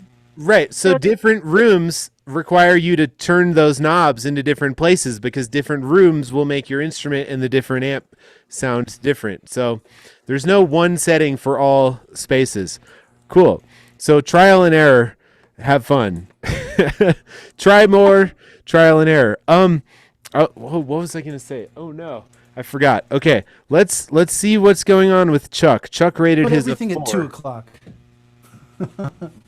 Chuck, what's going on? Okay. Oh, Chuck even dumped his whole signal chain. Yeah. Okay, so wait. Oh, I remember what I was going to say, though. Be realistic about your expectations. If you think that you will be getting the sound of your guitar to your ears acoustically in the room through a looper, you need to lower your expectations. Okay? Because getting a sound at all that works is a great victory in this game. And then we can tweak it in little subtle ways to make it more and more pleasing, more and more this, more and more that. But if you think that you're going to get the exact sound you're hearing to come out of your amp, you have It's not the case. unreasonably high expectations. A speaker is a magnetic, it's a magnet and a cone. This is made of wood. They aren't going to sound the same no matter how. It's literally never going to be exactly the same. So it's about getting it to a place where it helps you express and gets pretty close. Yeah. All right. Okay. So let's check in with Chuck here. Yes. Okay. The reason I put a 4 was exactly what I said. My acoustic sound sucks, and therefore everything else sucks. I'm not unhappy with what the electronics do to my sound. That's Someday awesome. I'll learn to play violin. Both Andy and I teach lessons. If you want to work on that, we're here. But otherwise, keep practicing. Scales are great. Scales, Shifting- arpeggios, J-tudes. J-tudes are good. J-tudes. I Never have underestimate long bows on open strings. I have a really very, very easy, fun video called The Violin Open String Song. If you go to andyreiner.com/violin open string song, you're going to see giraffes and know to play long bows on your G string. And then you're going to see elephants and know to play long E notes. But this is something like I had to go to, I went to Berkeley and I showed up and Mimi Rabson says, ooh, you can play a bunch of notes, but your tone is terrible. You need to do long bows on open strings. I had the same thing happen at NEC. Yep. And it really never ends. There's never a time when you shouldn't be doing long bows on open strings. So if you're saying my tone isn't awesome, get in front of the mirror in your bathroom where the tiles are nice and reverby. Make sure you're parallel to the bridge in adjusting with your wrist and play those long tones. You can even do this while watching TV if you have friendly partners or housemates who won't hate you for doing that. But it's a nice way to pass the time while working on your tone. That's right. For everybody else, I just want you to notice Chuck's signal chain. Just take a look at how his order is going. This makes a lot of sense. We've got a violin that appears to be an electric violin. It has its own preamp built in. It's going into a mixer. There's an insert, and that's going to a head rush. That's going to a looper. That's going back into the mixer in the aux return channel. And that's going out to a Fishman loud box, which was the amp that I recommended a while back. So, yeah. Take notes of Chuck's setup. That's a good setup. Yeah. Ruth is confused what we're here for. So I would like to clarify what we're here for is we're offering a looping masterclass starting this Wednesday. Wednesday. And this requires plugging in a bunch of things and making sound without crying. So we're trying to get rid of actually, it's okay if you cry. If you sat there for 2 hours so hard now. Okay, I've done this. I have sat there for hours trying to plug in things, and you think it's going to be so brilliant, so great, and you plug it all in together, and nothing works, and you have no sound. Then you cry. We're trying to figure out how to get you to making sound that works. That's right. Troubleshooting. So today is all about how to get to a sound that even is functional or would make you happy even. Yeah, that'd be cool. Yeah, and we cry from That's just great. the regular Thanks. existential crises as opposed to signal flow.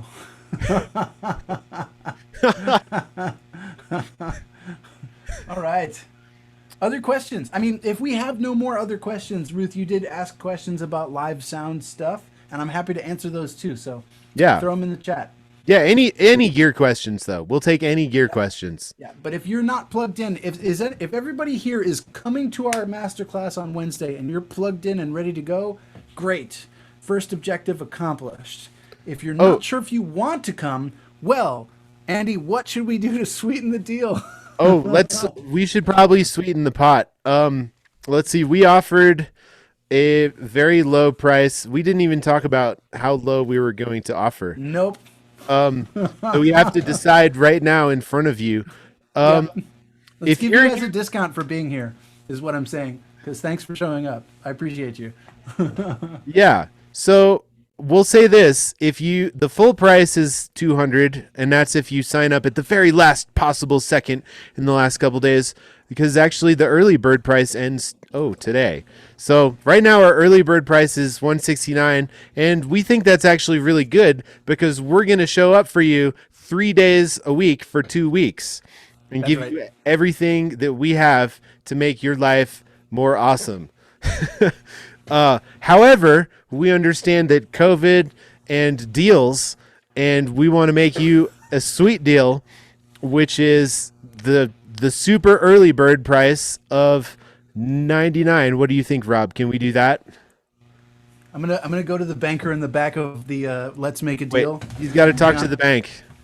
Okay, which days We and can do it. times? Yep, We can do it. Okay, so this Sold. it's February 10th through 12th which is Wednesday, Thursday, Friday, and then the 17th through the 19th, which is Wednesday, Yes. Thursday, Friday, and Yes, Ruth. yes, it will be recorded, and you will All have the access replays will to be it available later. But here's the for thing. eternity.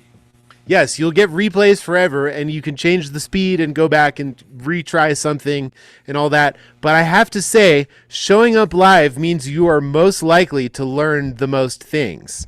Because That's A, true. if you're having trouble, you can ask us the question live. But B, I found if people wait till later so they could watch on the replays because they don't want to be seen on Zoom, sometimes they might not get around to that third day. And maybe there's something incredible happened that third day and they'll miss it. So That's true. That's true. we love Your seeing mileage may vary.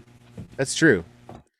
If your schedule absolutely conflicts, we'll figure out something. But we would love to have you in person, but we can accommodate you remotely. Yes.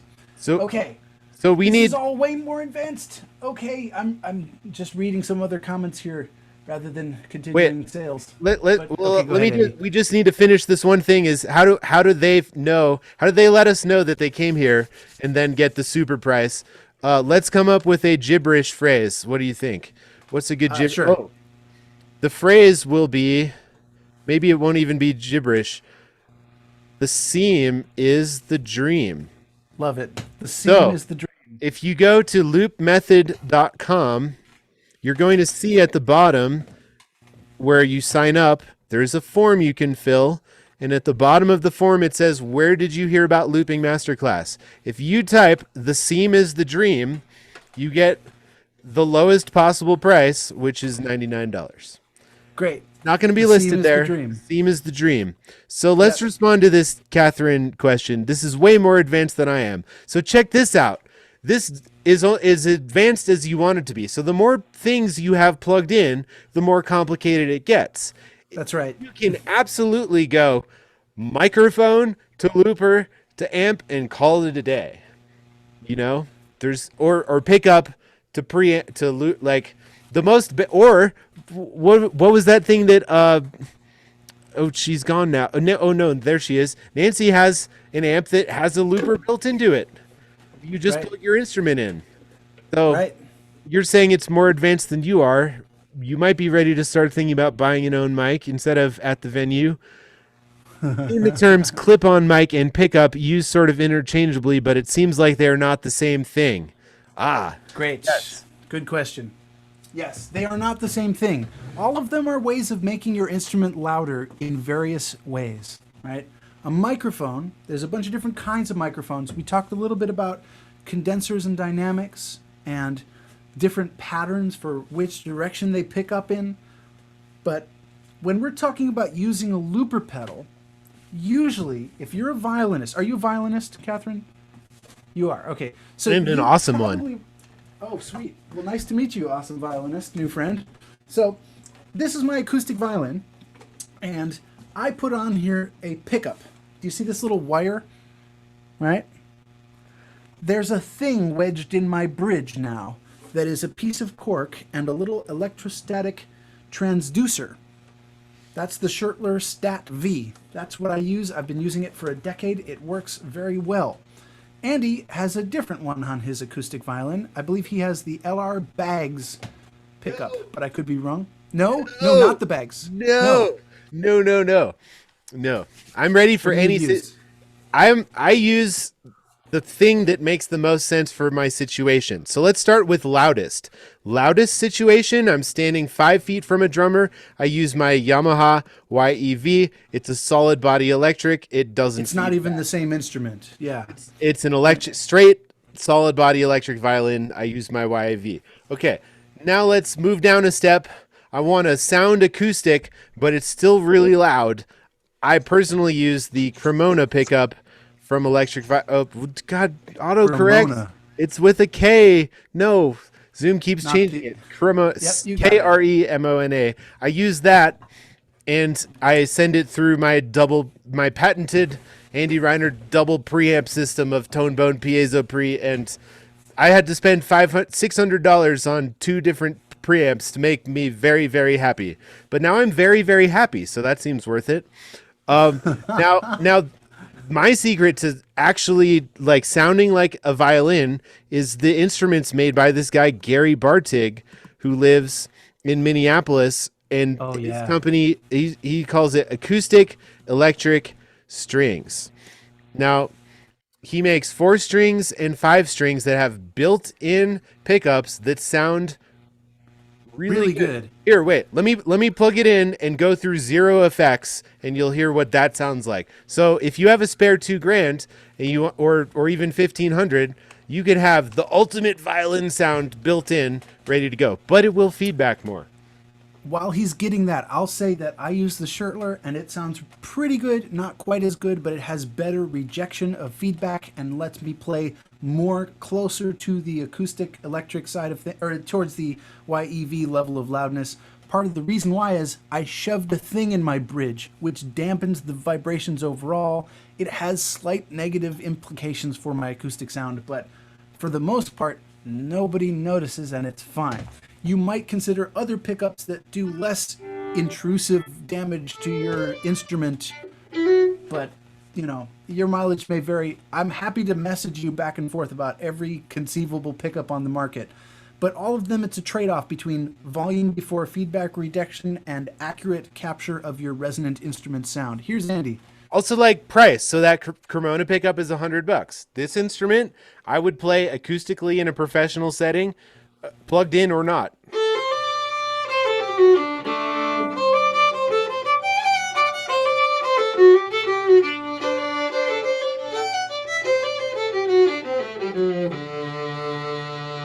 Dang, that C string sounds nice and balanced. It's so Sweet. juicy. It's so juicy. If anyone's like, And I have $2,000 and I don't know what to do with it, you would take not our be class sad. and then spend the rest take our of class it on. and then buy one of these.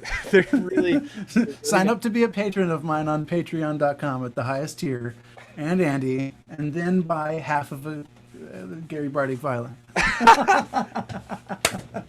We'll steer you in the right direction. The part of it too is like, because this is a big thing I learned, because Casey Dreesen is probably the world's most advanced fiddling looper to my knowledge. I agree. He would travel with 2 separate pedal boards, and that's a lot of stuff going on. I was like, Casey, how do I know like what to buy? Like, you have all these things and they're so cool and you're so cool, and what do I do? He's like, listen, buy one thing at a time in the order of most importance. So that's how Rob built up an entire pedal board. That's how my pedal board, actually, I've got space on mine and I need to buy more pedals. You know, you buy things in order of most importance. Like if you have no pickup and you have no looper and you have no amp, that's where to start before you buy any effects, right? If you want to try looping and you're not sure if it's for you, maybe check out the Acapella app on your phone where you can play and then you can play along with yourself playing. It's similar, but we like doing it with your feet. It gives you instant feedback and the timing is all on you. Does that help at all? 'Cause right now you've just got an acoustic instrument, so you can't loop at all. Right? Yeah. So you got to start somewhere. You got to get, I will say, here's my, if you're just getting started out, I have a website that I built for, I'm just getting started out and I want to loop.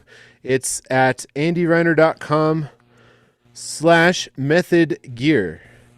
And that's got a basic list of 3 price points per everything you need.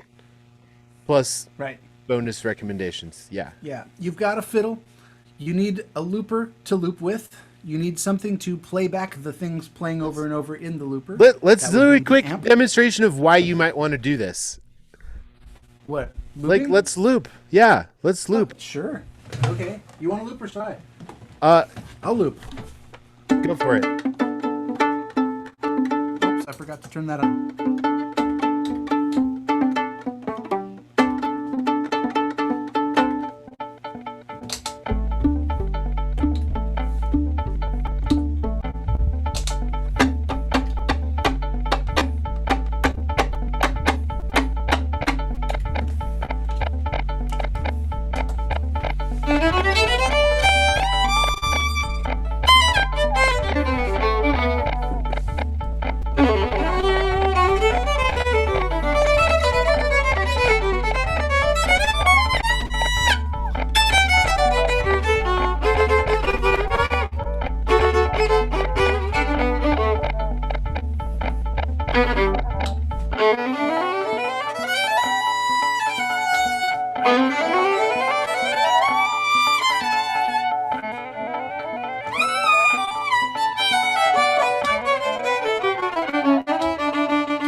Behold, a looper Yeah. with a lot of effects to add spice. Yeah. Very nice, Rob. That's why I like it. Yeah. How about you, Andy? Ooh, I have a nice question from Danielle, but Andy's gonna loop. Okay, while he's setting up. I'm good, man. I'm ready to go. Okay. Danielle's question, octave pedal versus 5-string. I have the micropog and a 4-string instrument, and I'd like a lower sound. Am I better off buying a different octave pedal that possibly goes lower, e.g. 2 octaves instead of 1, or investing in a 5-string like the Yamaha YEV? Cool. You know what we're going to say. Yes. Buy both of them. Yes. I'll because here's the issue for anyone who doesn't have this up. Here's the 4-string with the pog. I want to be louder. Yes. But with the 5-string.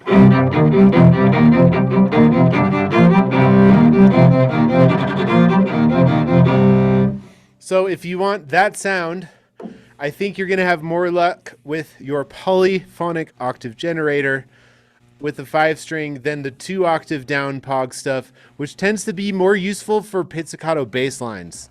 Yes. In I my have chosen experience. this. If take a quick look at my pedal board here, I have my 4-string plugged in.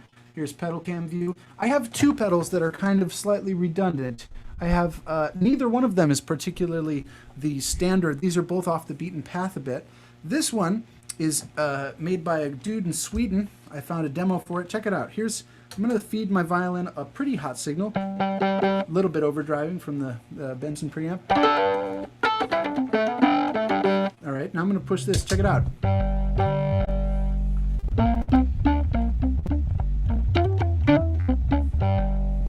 Maybe back to the normal. Works well for that. If I play with the bow. Yeah.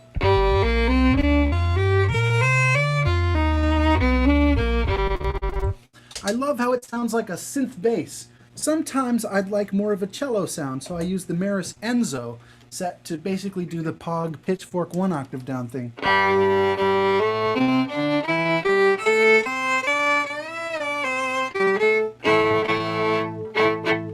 You can also do power chords and play double stops to help out a little bit. I rarely combine the two, but honestly I am always on the lookout for better choices and more options for 1-octave down and 2-octave down.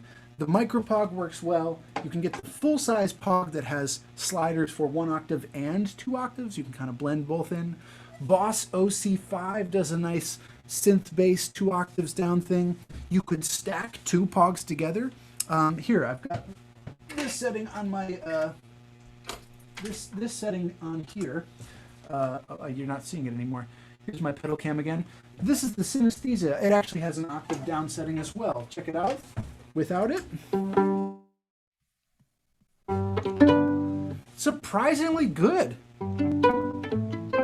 With this one on too, can you hear it's getting 2 octaves down, but it's a little mushy. Let's play it with the bow.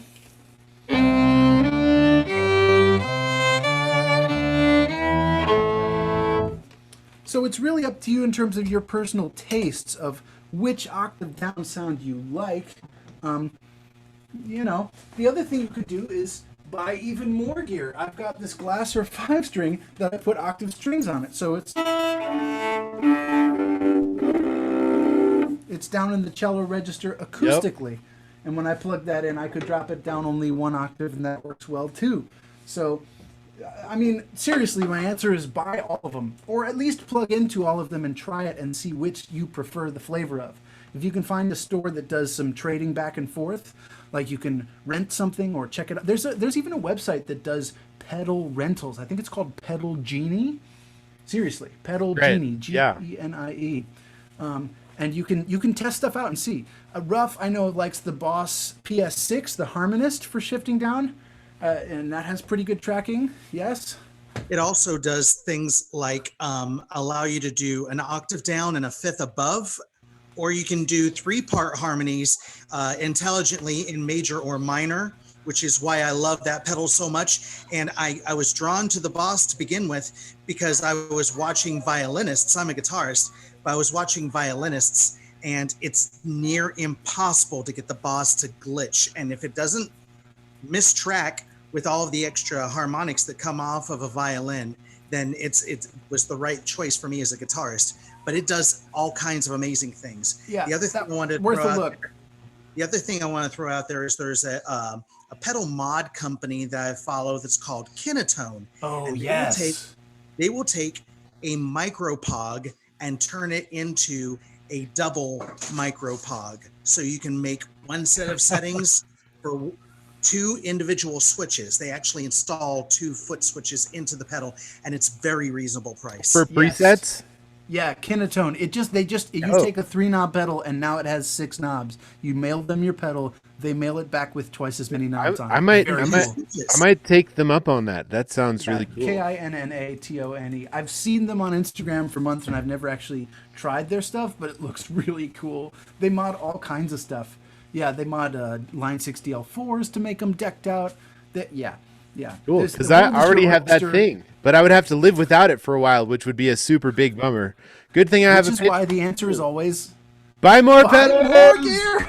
Okay, I want to go back to. I just want to finish up with Danny's question for 1 second. So, like, the 2 octaves down will probably always sound like a bass. The 1 octave down is the stuff that's going to get you that cello sound. So, Right. generally speaking, and then you can go from there about like how many strings do you want your instrument to have? Because you could buy a Markwood 7-string Viper, and you could get the B flat below the cello C if you want. I think it, so Or play guitar. or play guitar. Or play bass. Yeah. I have tried all of the options. I have plugged into a PS6, and believe it or not, Ruff, I did get it to glitch. But I played really fast, and it was because there were 10 other pedals in front of it that were also glitching it out. So it was because I put it at the end of the signal chain. I probably should have put it first. So I never got to actually loop. So I'm gonna Oh yeah, let's hear it, Andy. Take it away, my dog. You know what? I'm going to do the theme song to my podcast, River of Suck. This is the podcast River of Suck theme song, which I've recorded for the podcast on my looping pedal. So, Sweet.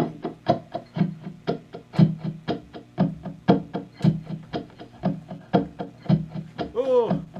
So one thing that happens with loopers is if you push the button bad, you got to start over.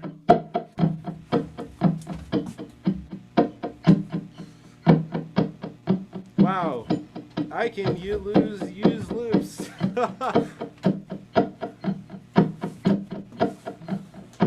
Close enough.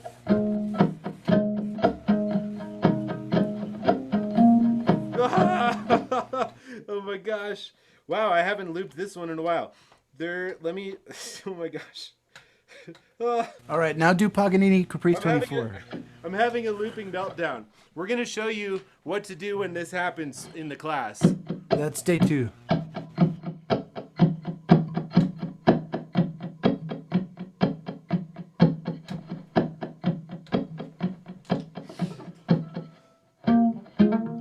What is going on? Oh my god. Have you ever pushed the wrong button, Rob? Today. I just pushed the Yes. wrong button like 25 times in a row.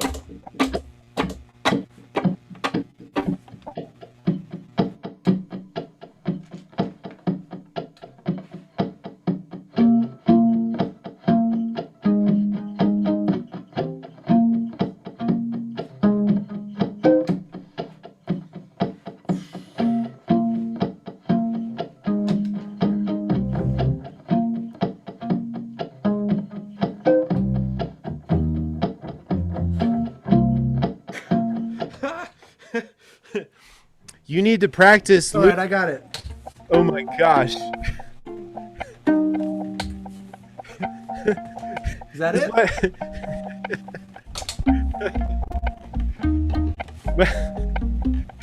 I actually don't know how to play the song that you wrote. You should teach me how to play it at some point. But that was a good try, right? That's the biggest looping fail that I've had in front of people in a very long time. But this is the thing that can happen.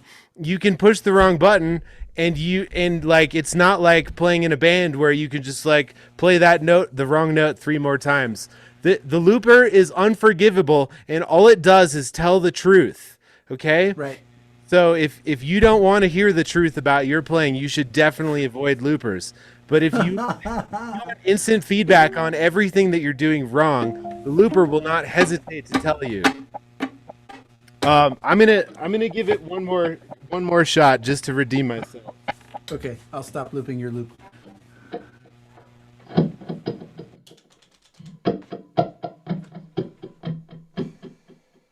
Okay. No buttons. Don't forget to breathe. No buttons should be pushed. We're good. Why is that button pushed? Are you in sync mode?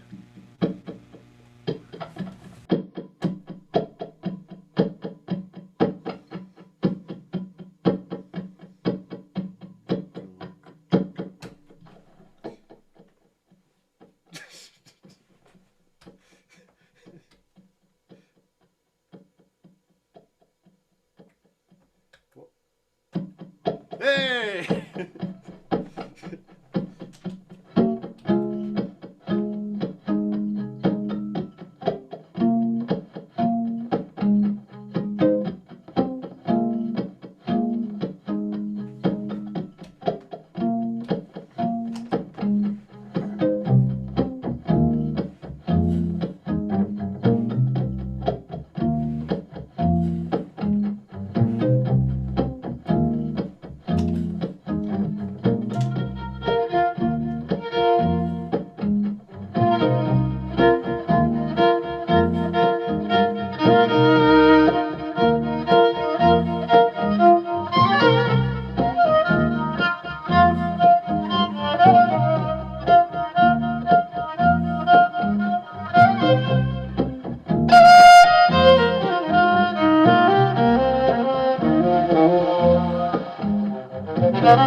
Aren't you ready for a podcast episode? Yes. Yeah, that's very podcasty. The River of Suck podcast is brought to you by Boomerang and by Gnomes. That's right. I do believe in gnomes, and Rob and I both are huge fans of the Boomerang 3 because why are we fans of the Boomerang 3, Rob? Good question, Andy. This is the looper that I use for a number of reasons. First of all, because I saw Tracy Silverman uses it, and I saw Casey Dreesen uses it, and anything they use is probably pretty good. But the other reason is it has multiple tracks. So I've got loop 1, loop 2, loop 3, and I can have independent multi-track things on it. Also, buttons feel. So when I tap a loop, it just goes and starts going right away. Button feel. Very quick. It's customizable. These yellow and green ones can be configured to do any of the 12 things on this dial, so there's lots of bonus features. It's the most advanced looper you can get, with possibly the exception of the new Eros looper from Singular Sound, but I've played that one and I didn't like the way the buttons felt as much, so I stuck with the Boomerang. Also, I already have it, and even though I did a demo for the Eros looper, they didn't give me one for free, so I don't play it. Just being real. If they gave me one for free, I might endorse it and say that's the product you should buy. But they didn't. So, also, there was another reason, which is a friend of mine had the Eros when it just came out, And it was very specifically designed, Ruff, you'll be interested to hear this, to do MIDI tempo synced beat stuff that worked with their Beat Buddy pedal, which is a drum machine and a pedal. It's pretty cool. I prefer to make my drum sounds myself using chops and beatboxing and things like that, just because I find it's more novel and interesting. Or if I'm going to play canned MIDI robot drums, maybe I'll live play them in off of a sampler. I like to do it freehand. It gives it a loose, more human feel that I think is more death-defying and more fun. And when the Arrows first came out, it didn't have the ability to just be a regular looper. You had to be synced to a clock, which was like a kind of a turnoff for me. They have since implemented it with a firmware update, but anything that is that firmware dependent to me seems, I don't know. But I have a friend, Brock Davidson, who's a guitarist in Ohio who uses one. He just got one and he's over the moon about it, and the fidelity is very good, and it has a touchscreen LED display where you can see all the stuff, and that one's pretty good. Other ones that are very good and fancy are the Boss RC300, which has a million buttons. The footprint is very large, and Andy and I prefer the button feel of the Boomerang. But the RC300 is very popular, and a lot of people use it. But the RC300 improves on the button feel of their giant fat buttoned loopers, which I personally cannot hit in time. So RC3, RC3, the 20 RC3 XL. and the 20XL. Yeah, I the 20XL was my first looper, which I played for a very long time, and I started to wonder if my timing was bad or if I just didn't like the button feel. So when I got my next Turns looper, out it's both. yeah, turns out they both matter. Turns out I could have learned the button feel. Turns out I was stubborn and didn't like it, and the best thing for me was the new looper. Yep. When in doubt, buy more gear. I will say I have used the Boss as well, and just over the years, I've found the Boomerang to be really reliable and easy to hit in time compared to other things. Part of that is the Boss ones are doing a micro computation. When you start and close the loop, half the time there's a built-in drum machine, and it'll put on like a... And it's going to actually sounds just like that. Just like that. I used to own That this was pedal. really good. That was really Thank you. Thank you very much. So the problem is, you hit start, you hit stop. It takes a couple milliseconds to compute the length of that, divide it by 4. Okay, now we're in this tempo and time signature. Let's make the drums be this fast. And that meant that every time I started loop, it went like this. Step, playing a thing, and then step, play. Okay, now I'm exaggerating that gap in the theme a little bit. But for my personal taste, I found it frustrating. Boomerang works. I just play all the drum sounds myself. You can MIDI sync the Boomerang as well, and I have messed with that to varying degrees of success. It's not the most robust implementation. It doesn't send MIDI out. It only accepts clock in or connects two Boomerangs together to sync them. I wish they would update that, but the pedal has been basically untouched for and it's built like a tank, and it never breaks, and so I keep using it. Yeah, we've got a question about button covers from Danny down here. You want to read that? Button covers on some of my pedals? Yes, I am. I'm using these. These little things. These are called Barefoot buttons. That's the company that makes these. They're cast aluminum, and if you have a standard size, let me go to pedal cam here, and I'll show you what my pedals look like. Right? So if you have, for example, can you see my finger tapping here? This kind of thing will fit over that, and you screw it on. There's a little hex wrench that comes with them. I find this hex wrench has been very useful for other things. So you take the Barefoot button and you put it on over the switch, and then, oops, I may have to loosen this one before you can see how it fits on there. But yeah, I do that when especially for ones where it's harder to reach otherwise. They're designed for exactly the purpose that their name suggests. If you like to loop barefoot, but I don't. I use my shoes, so it kind of doesn't matter for me. But I found that at least for the ones here, can you see the King of Tone has one on each, and it's just to raise it up a little bit higher so it's easier to press successfully. But there's a bunch of different ways you can do that. You can buy a pedal that has nicer button feel. You can put a little wooden riser underneath it. But I do really like these and do recommend them. There's a lot cheaper options out there now, but they are of varying quality, and I just like these ones. You can also get them in clear. Why is this not? You really have to unscrew all 3 of these all the way out. Or am I just missing something? Is this the wrong side? Oh, this is for the smaller one. That's why. So there's 2, depending on the size of the button. This kind of button and this kind of button are slightly different. So this would go over here. And so now I could press that more easily in theory. In practice, you don't need them. They're just kind of a little extra accessory that might make it a little easier. For a ditto, these could be really good and could improve your button feel and have you a larger surface area to step on. So check them out. Barefoot buttons. I like them. Oh, and Ruth has them in different colors, which is great. Yeah, you can get them in clear. You can get them in multiple different colors. In different colors? Why don't you care about colors? I like them to be all matching. That's why. My pedals are already different colors. Never That's why I mind. did it. I don't think you Oh, is got that an my inside my joke? joke was so bad that you didn't get it. It's okay. Okay. Indifferent. The colors are indifferent. Oh, God. Oh, Wow. Okay. it's pretty bad. Pretty bad. Clone looper, and haven't gotten used to that button. Andy, you have the clone looper. Yeah. Right. Well, I gotta say, Danny. I think I'm gonna be lending this actually to Bridger so he can take this class. Nice. Here's the thing. You haven't gotten used to the button. To me, these are very responsive buttons, but you can see they have. Well, this is not in front of my. Now you can see. It's hard to see this. They have to go about a good solid 6 millimeters to go There's in. some travel.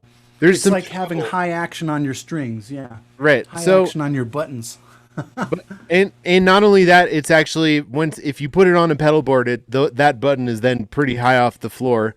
But I do think they're responsive. So way more responsive at least than the RC3 button.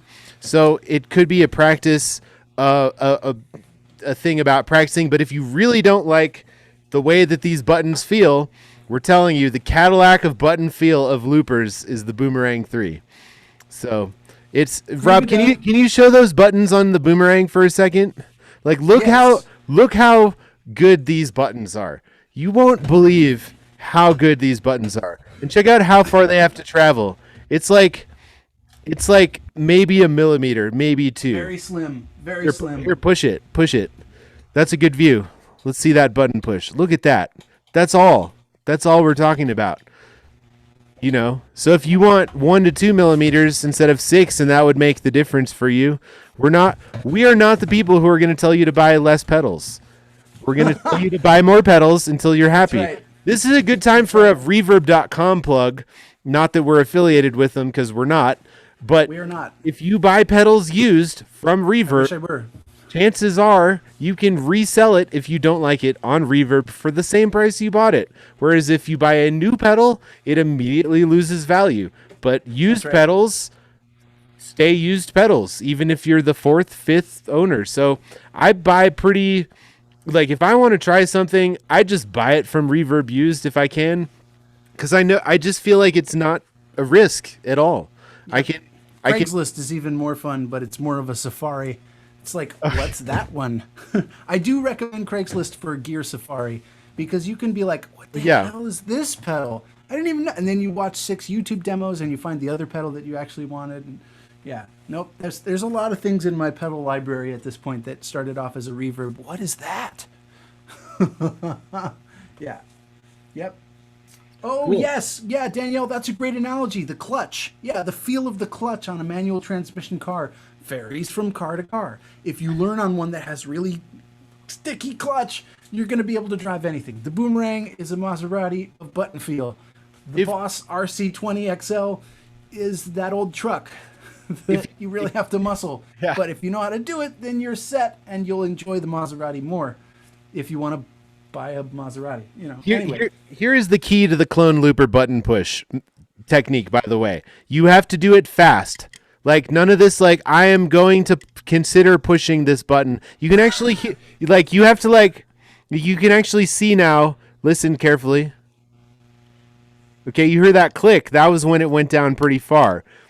So it's when the button is fully pushed in. So if you have a very like, I don't know if I'm going to push this button kind of foot action.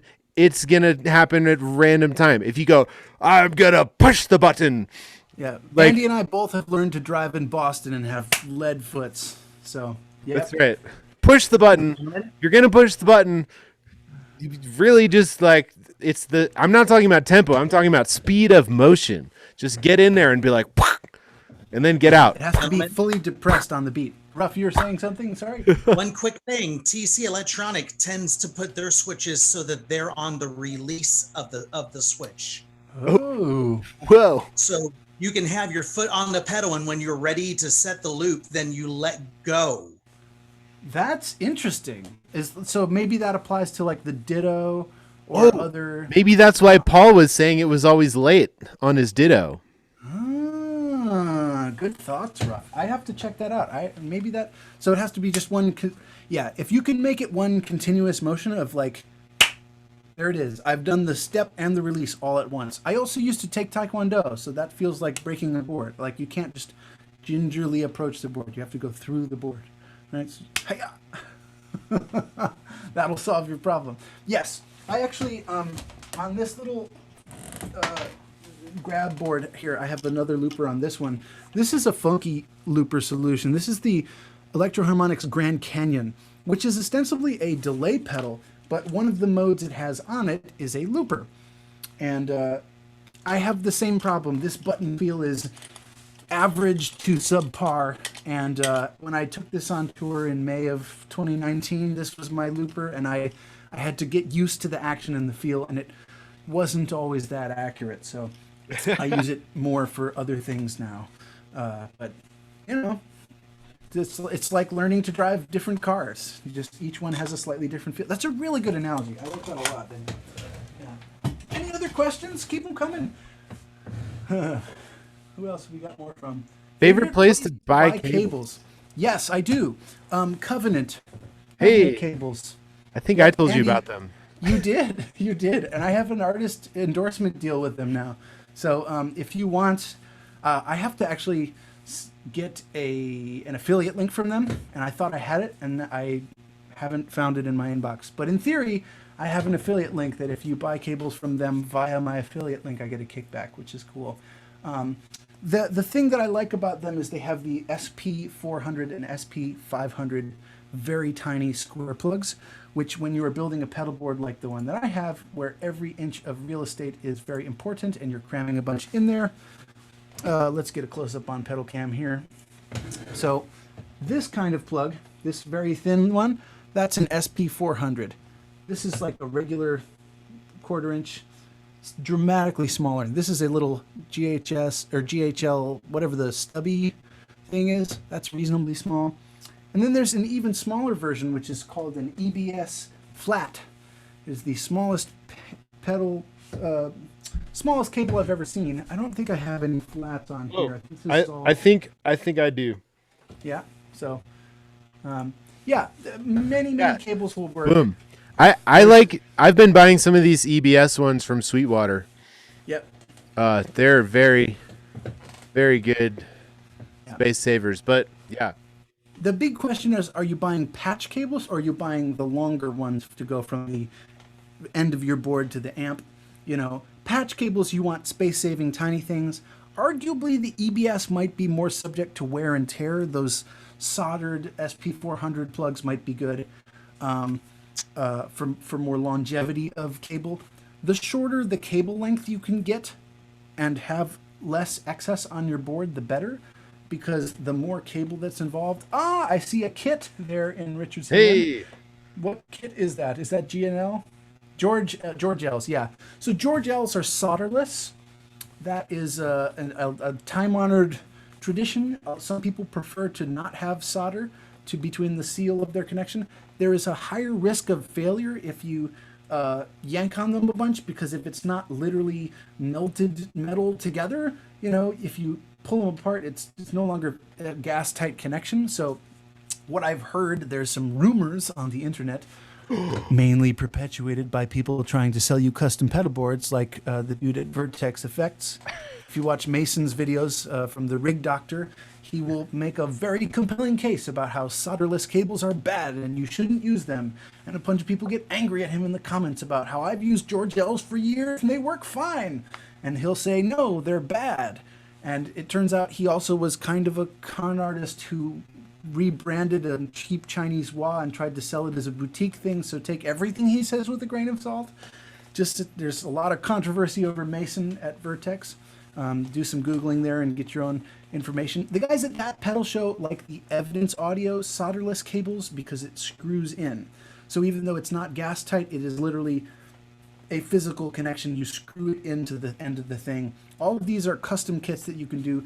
You also could buy a soldering iron, learn to solder, and make your own cables. That is the cheapest and best long-term solution. I haven't done it yet because I haven't learned to solder and I'm bad with fine motor skills. So I pay the people at Covenant to make them for me. And it's more expensive and kind of bougie, but it works. You can also just go to Guitar Center and get whatever the hell they have and not beat it up and it'll probably work fine. So yeah, most cables are probably okay. The more cable length you have is actually the bigger problem for tone suck than the specific brand or like gold plated or Mogami or whatever. But if you're going to use a long cable run, like your end of chain cable going from your end of your pedal board to your amp, I tend to buy Mogami cables. They're nice. They're always going to work. They have a lifetime warranty. They're the industry standard. I run a recording studio here, so I buy Mogami and call it done. We're not offering a class on how to solder cables. Sorry, sorry, Heather.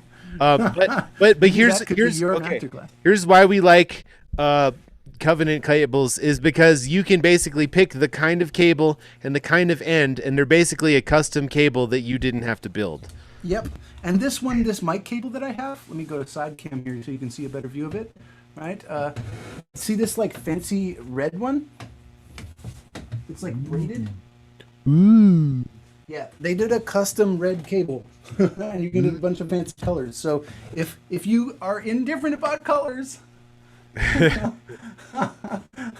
Thank you. Yeah, but I like Covenant cables. Yep. Shoot me a message and I'll send you my affiliate link, and then you can get it for the same price, but I get a kickback. Okay, this is a good question. Danny, full of good questions. Suggestions for temporary corralling of pedals. At what point did you actually attach pedals down, and how do they attach? So, the thing that happens is you play around with the order of your pedals a lot of times, and you place them on the floor, and when you have a signal flow and you know kind of how much space you want, you can start attaching Velcro, which Rob is now holding up, and Velcro goes on the bottom of your pedal. Yes, it will reduce the value. Yes, it will hold when it's upside down.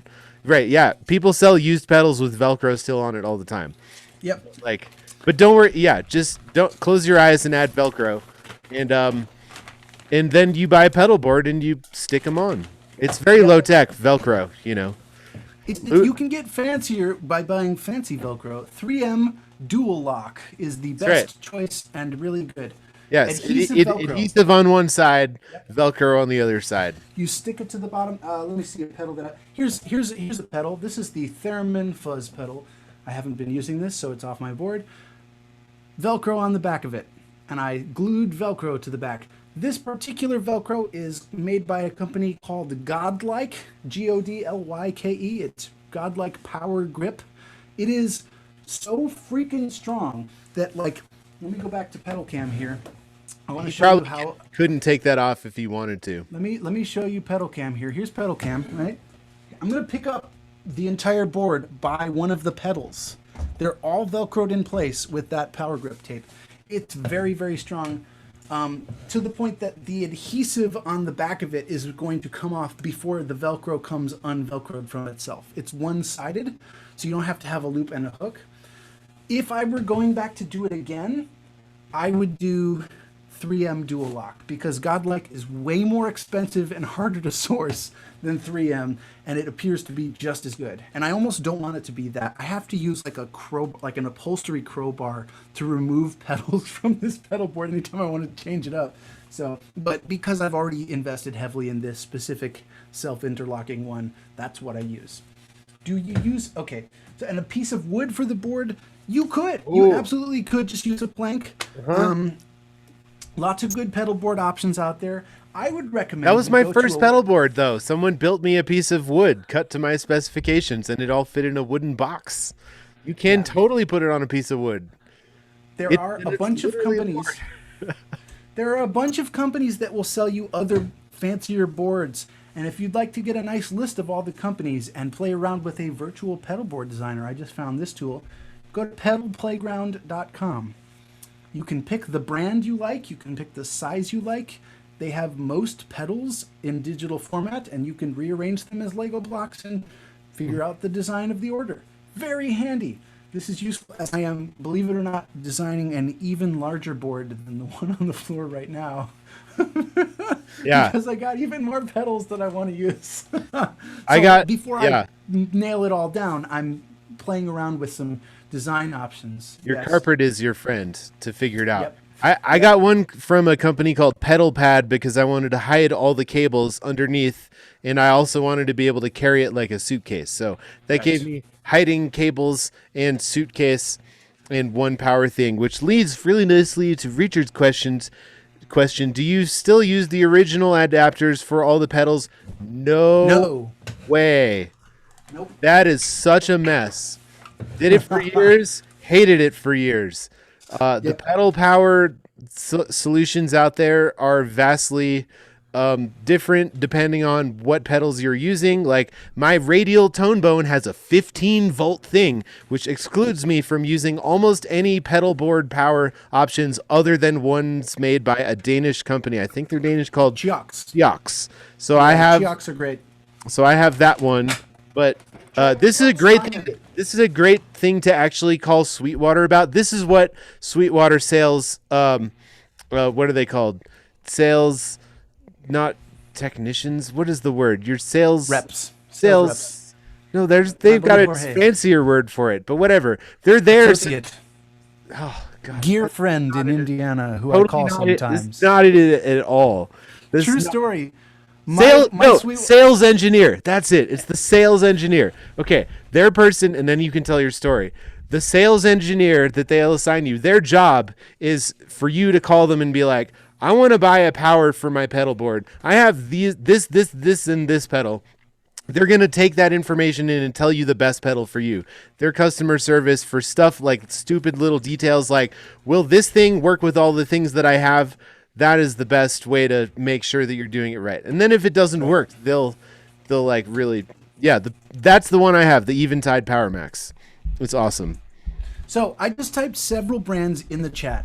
I personally, for years, have used Voodoo Labs bricks. I'm going to hold up a tiny brick. This one is made by a company called Mission Engineering. I got this one. It's called the 529. It's called that because it takes 5-volt USB power and turns it into 9-volt pedals, which means I could run a pedal board from this off of a USB external battery and go plugless and go gigging in the backyard with that. That was my intention. I have found it worked relatively well, but for one of the old weird fuzz pedals I use, this isn't quite doing it, and it increased the noise floor, so I won't unilaterally recommend this. It also has, you can see on the top, current draws, 150 milliamps, 150 milliamps, 150 milliamps, and one 500 milliamp, which works for most simple pedals that aren't that fancy. However, a lot of the pedals I use are digital and require a lot of power, high current.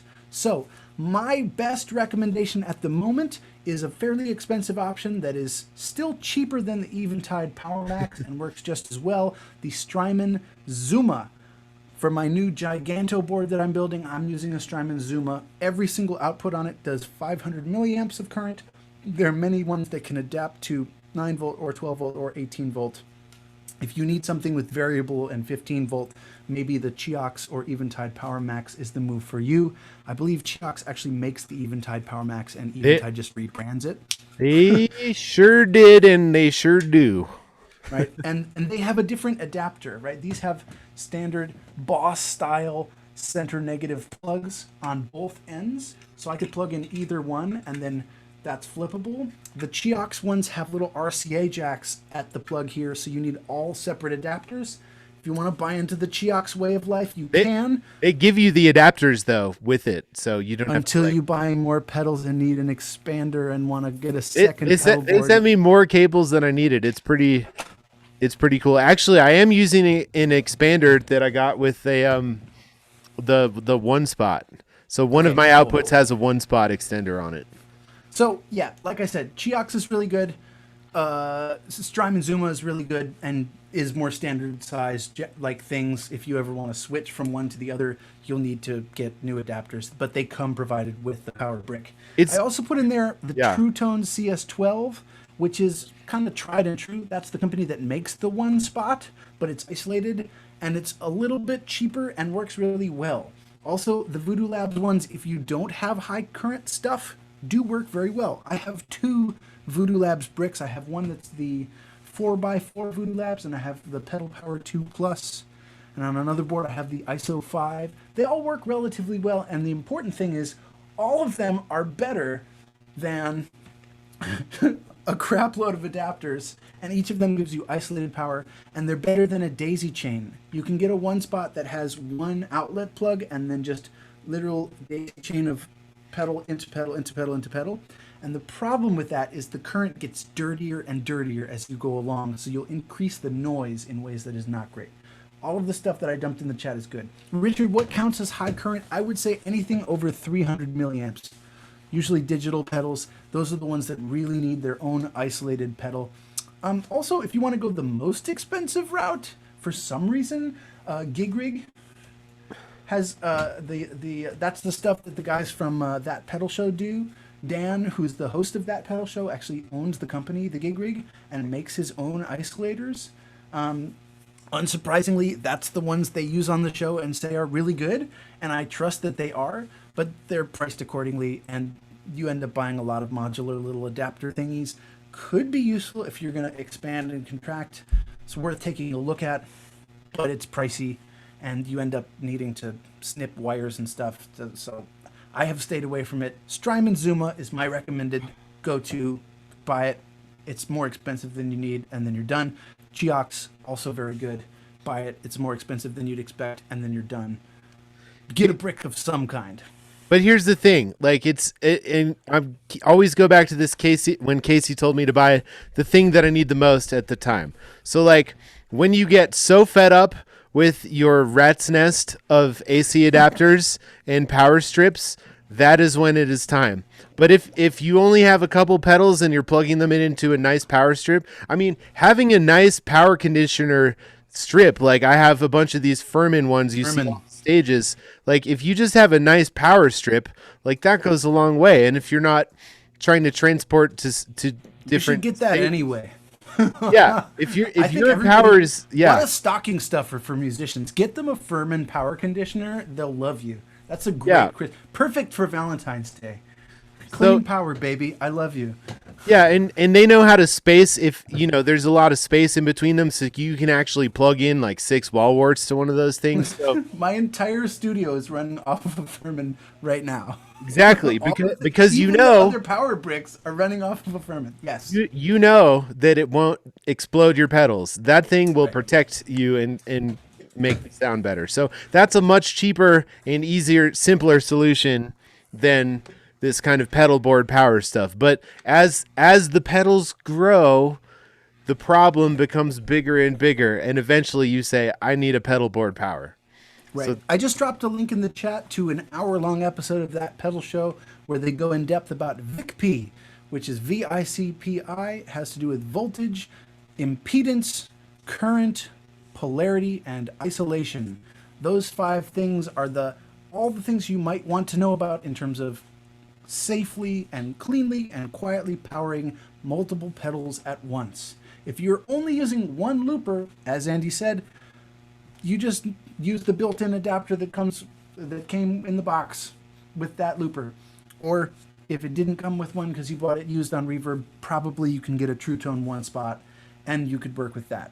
If you have 2 pedals, use 2 True Tone one spots rather than daisy chaining them, because if they're digital, it'll make noise. You'll get a hum and a hiss that you don't want, right? But that's all covered in depth in that episode of That Pedal Show.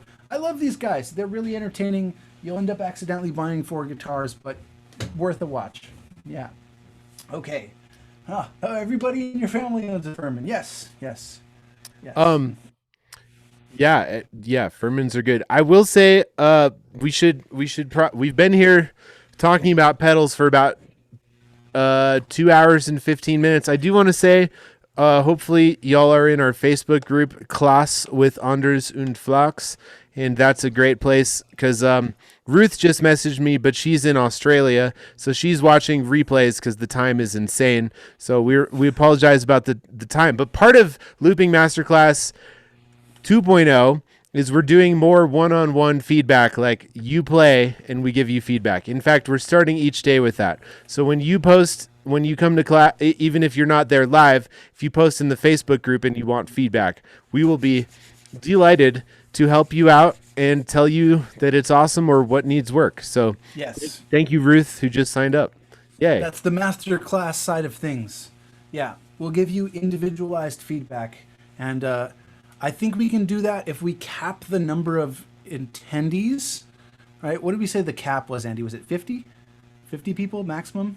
I think that's our max. Okay, so if you want to be one of the 50, we're not there yet. So there's still ways to get in before Wednesday. If you're watching this on Facebook later, that's right. Send this to a friend. You will get individualized feedback if you want it. If you're shy, we won't force you, but we will strongly encourage it. And Andy, so it's not quite being forced, but it's we're motivating teachers that will drag you into it. There's a way of approaching learning. Like, I want to make no mistakes, and there's a way that says I'm going to jump in and try, and I might fall on my face with excitement. But the best part about failing with music is you never get hurt physically. That's true. Yeah. Unless you caught. Wait, hold on. Here's the exception, right? Several small exceptions. Small exceptions. If you create a lot of feedback that another musician is in earshot, you might get punched in the face. But that's a great use. That's right. Here, yep. Everyone's made the sound and everyone's got mad at someone, so you know exactly what I'm talking about. Right. I can't believe you just did that. I'm never going to be able to hear for the rest of my life because of what you did at soundcheck. If you're doing the Paganini trick where you on purpose break your strings and one flies up and hits you in the eye, that is also a rare exception. But we're not going to give you feedback on how to Paganini your strings. That's outside of the scope of this master class. I suppose so. Anything we're doing, I mean, shit. Actually, maybe if you really want to do that, message us and we'll sign a waiver or something and figure out a way to do it safely. But I can't claim to have expertise on breaking your strings on purpose. Lots of breaking them by accident. Yeah. So the seam is the dream. Type it in the bottom. If discounts for you. Yeah. 99 instead of $199. That's $100 that you don't have to pay. Because of a rhyming phrase. The seam is the dream. I like it. Yeah. Well, yep. This has been really fun. Thank you, everyone who stuck around. You are the hardcore. Hopefully you learned the most, and we appreciate you so much. We'll see you at Looping Masterclass, and thank you, Rob. Yeah, thank you, Andy. My pleasure. Thanks, Nancy. Yeah. Thank you. See you guys Wednesday. Hope to get loopy. Get loopy. Loopy. And if you have any other questions between now and then, feel free to message us, and we'll help with whatever ways we can. That's Thank right. you. All right. Thanks, everybody. See you Wednesday. Wednesday.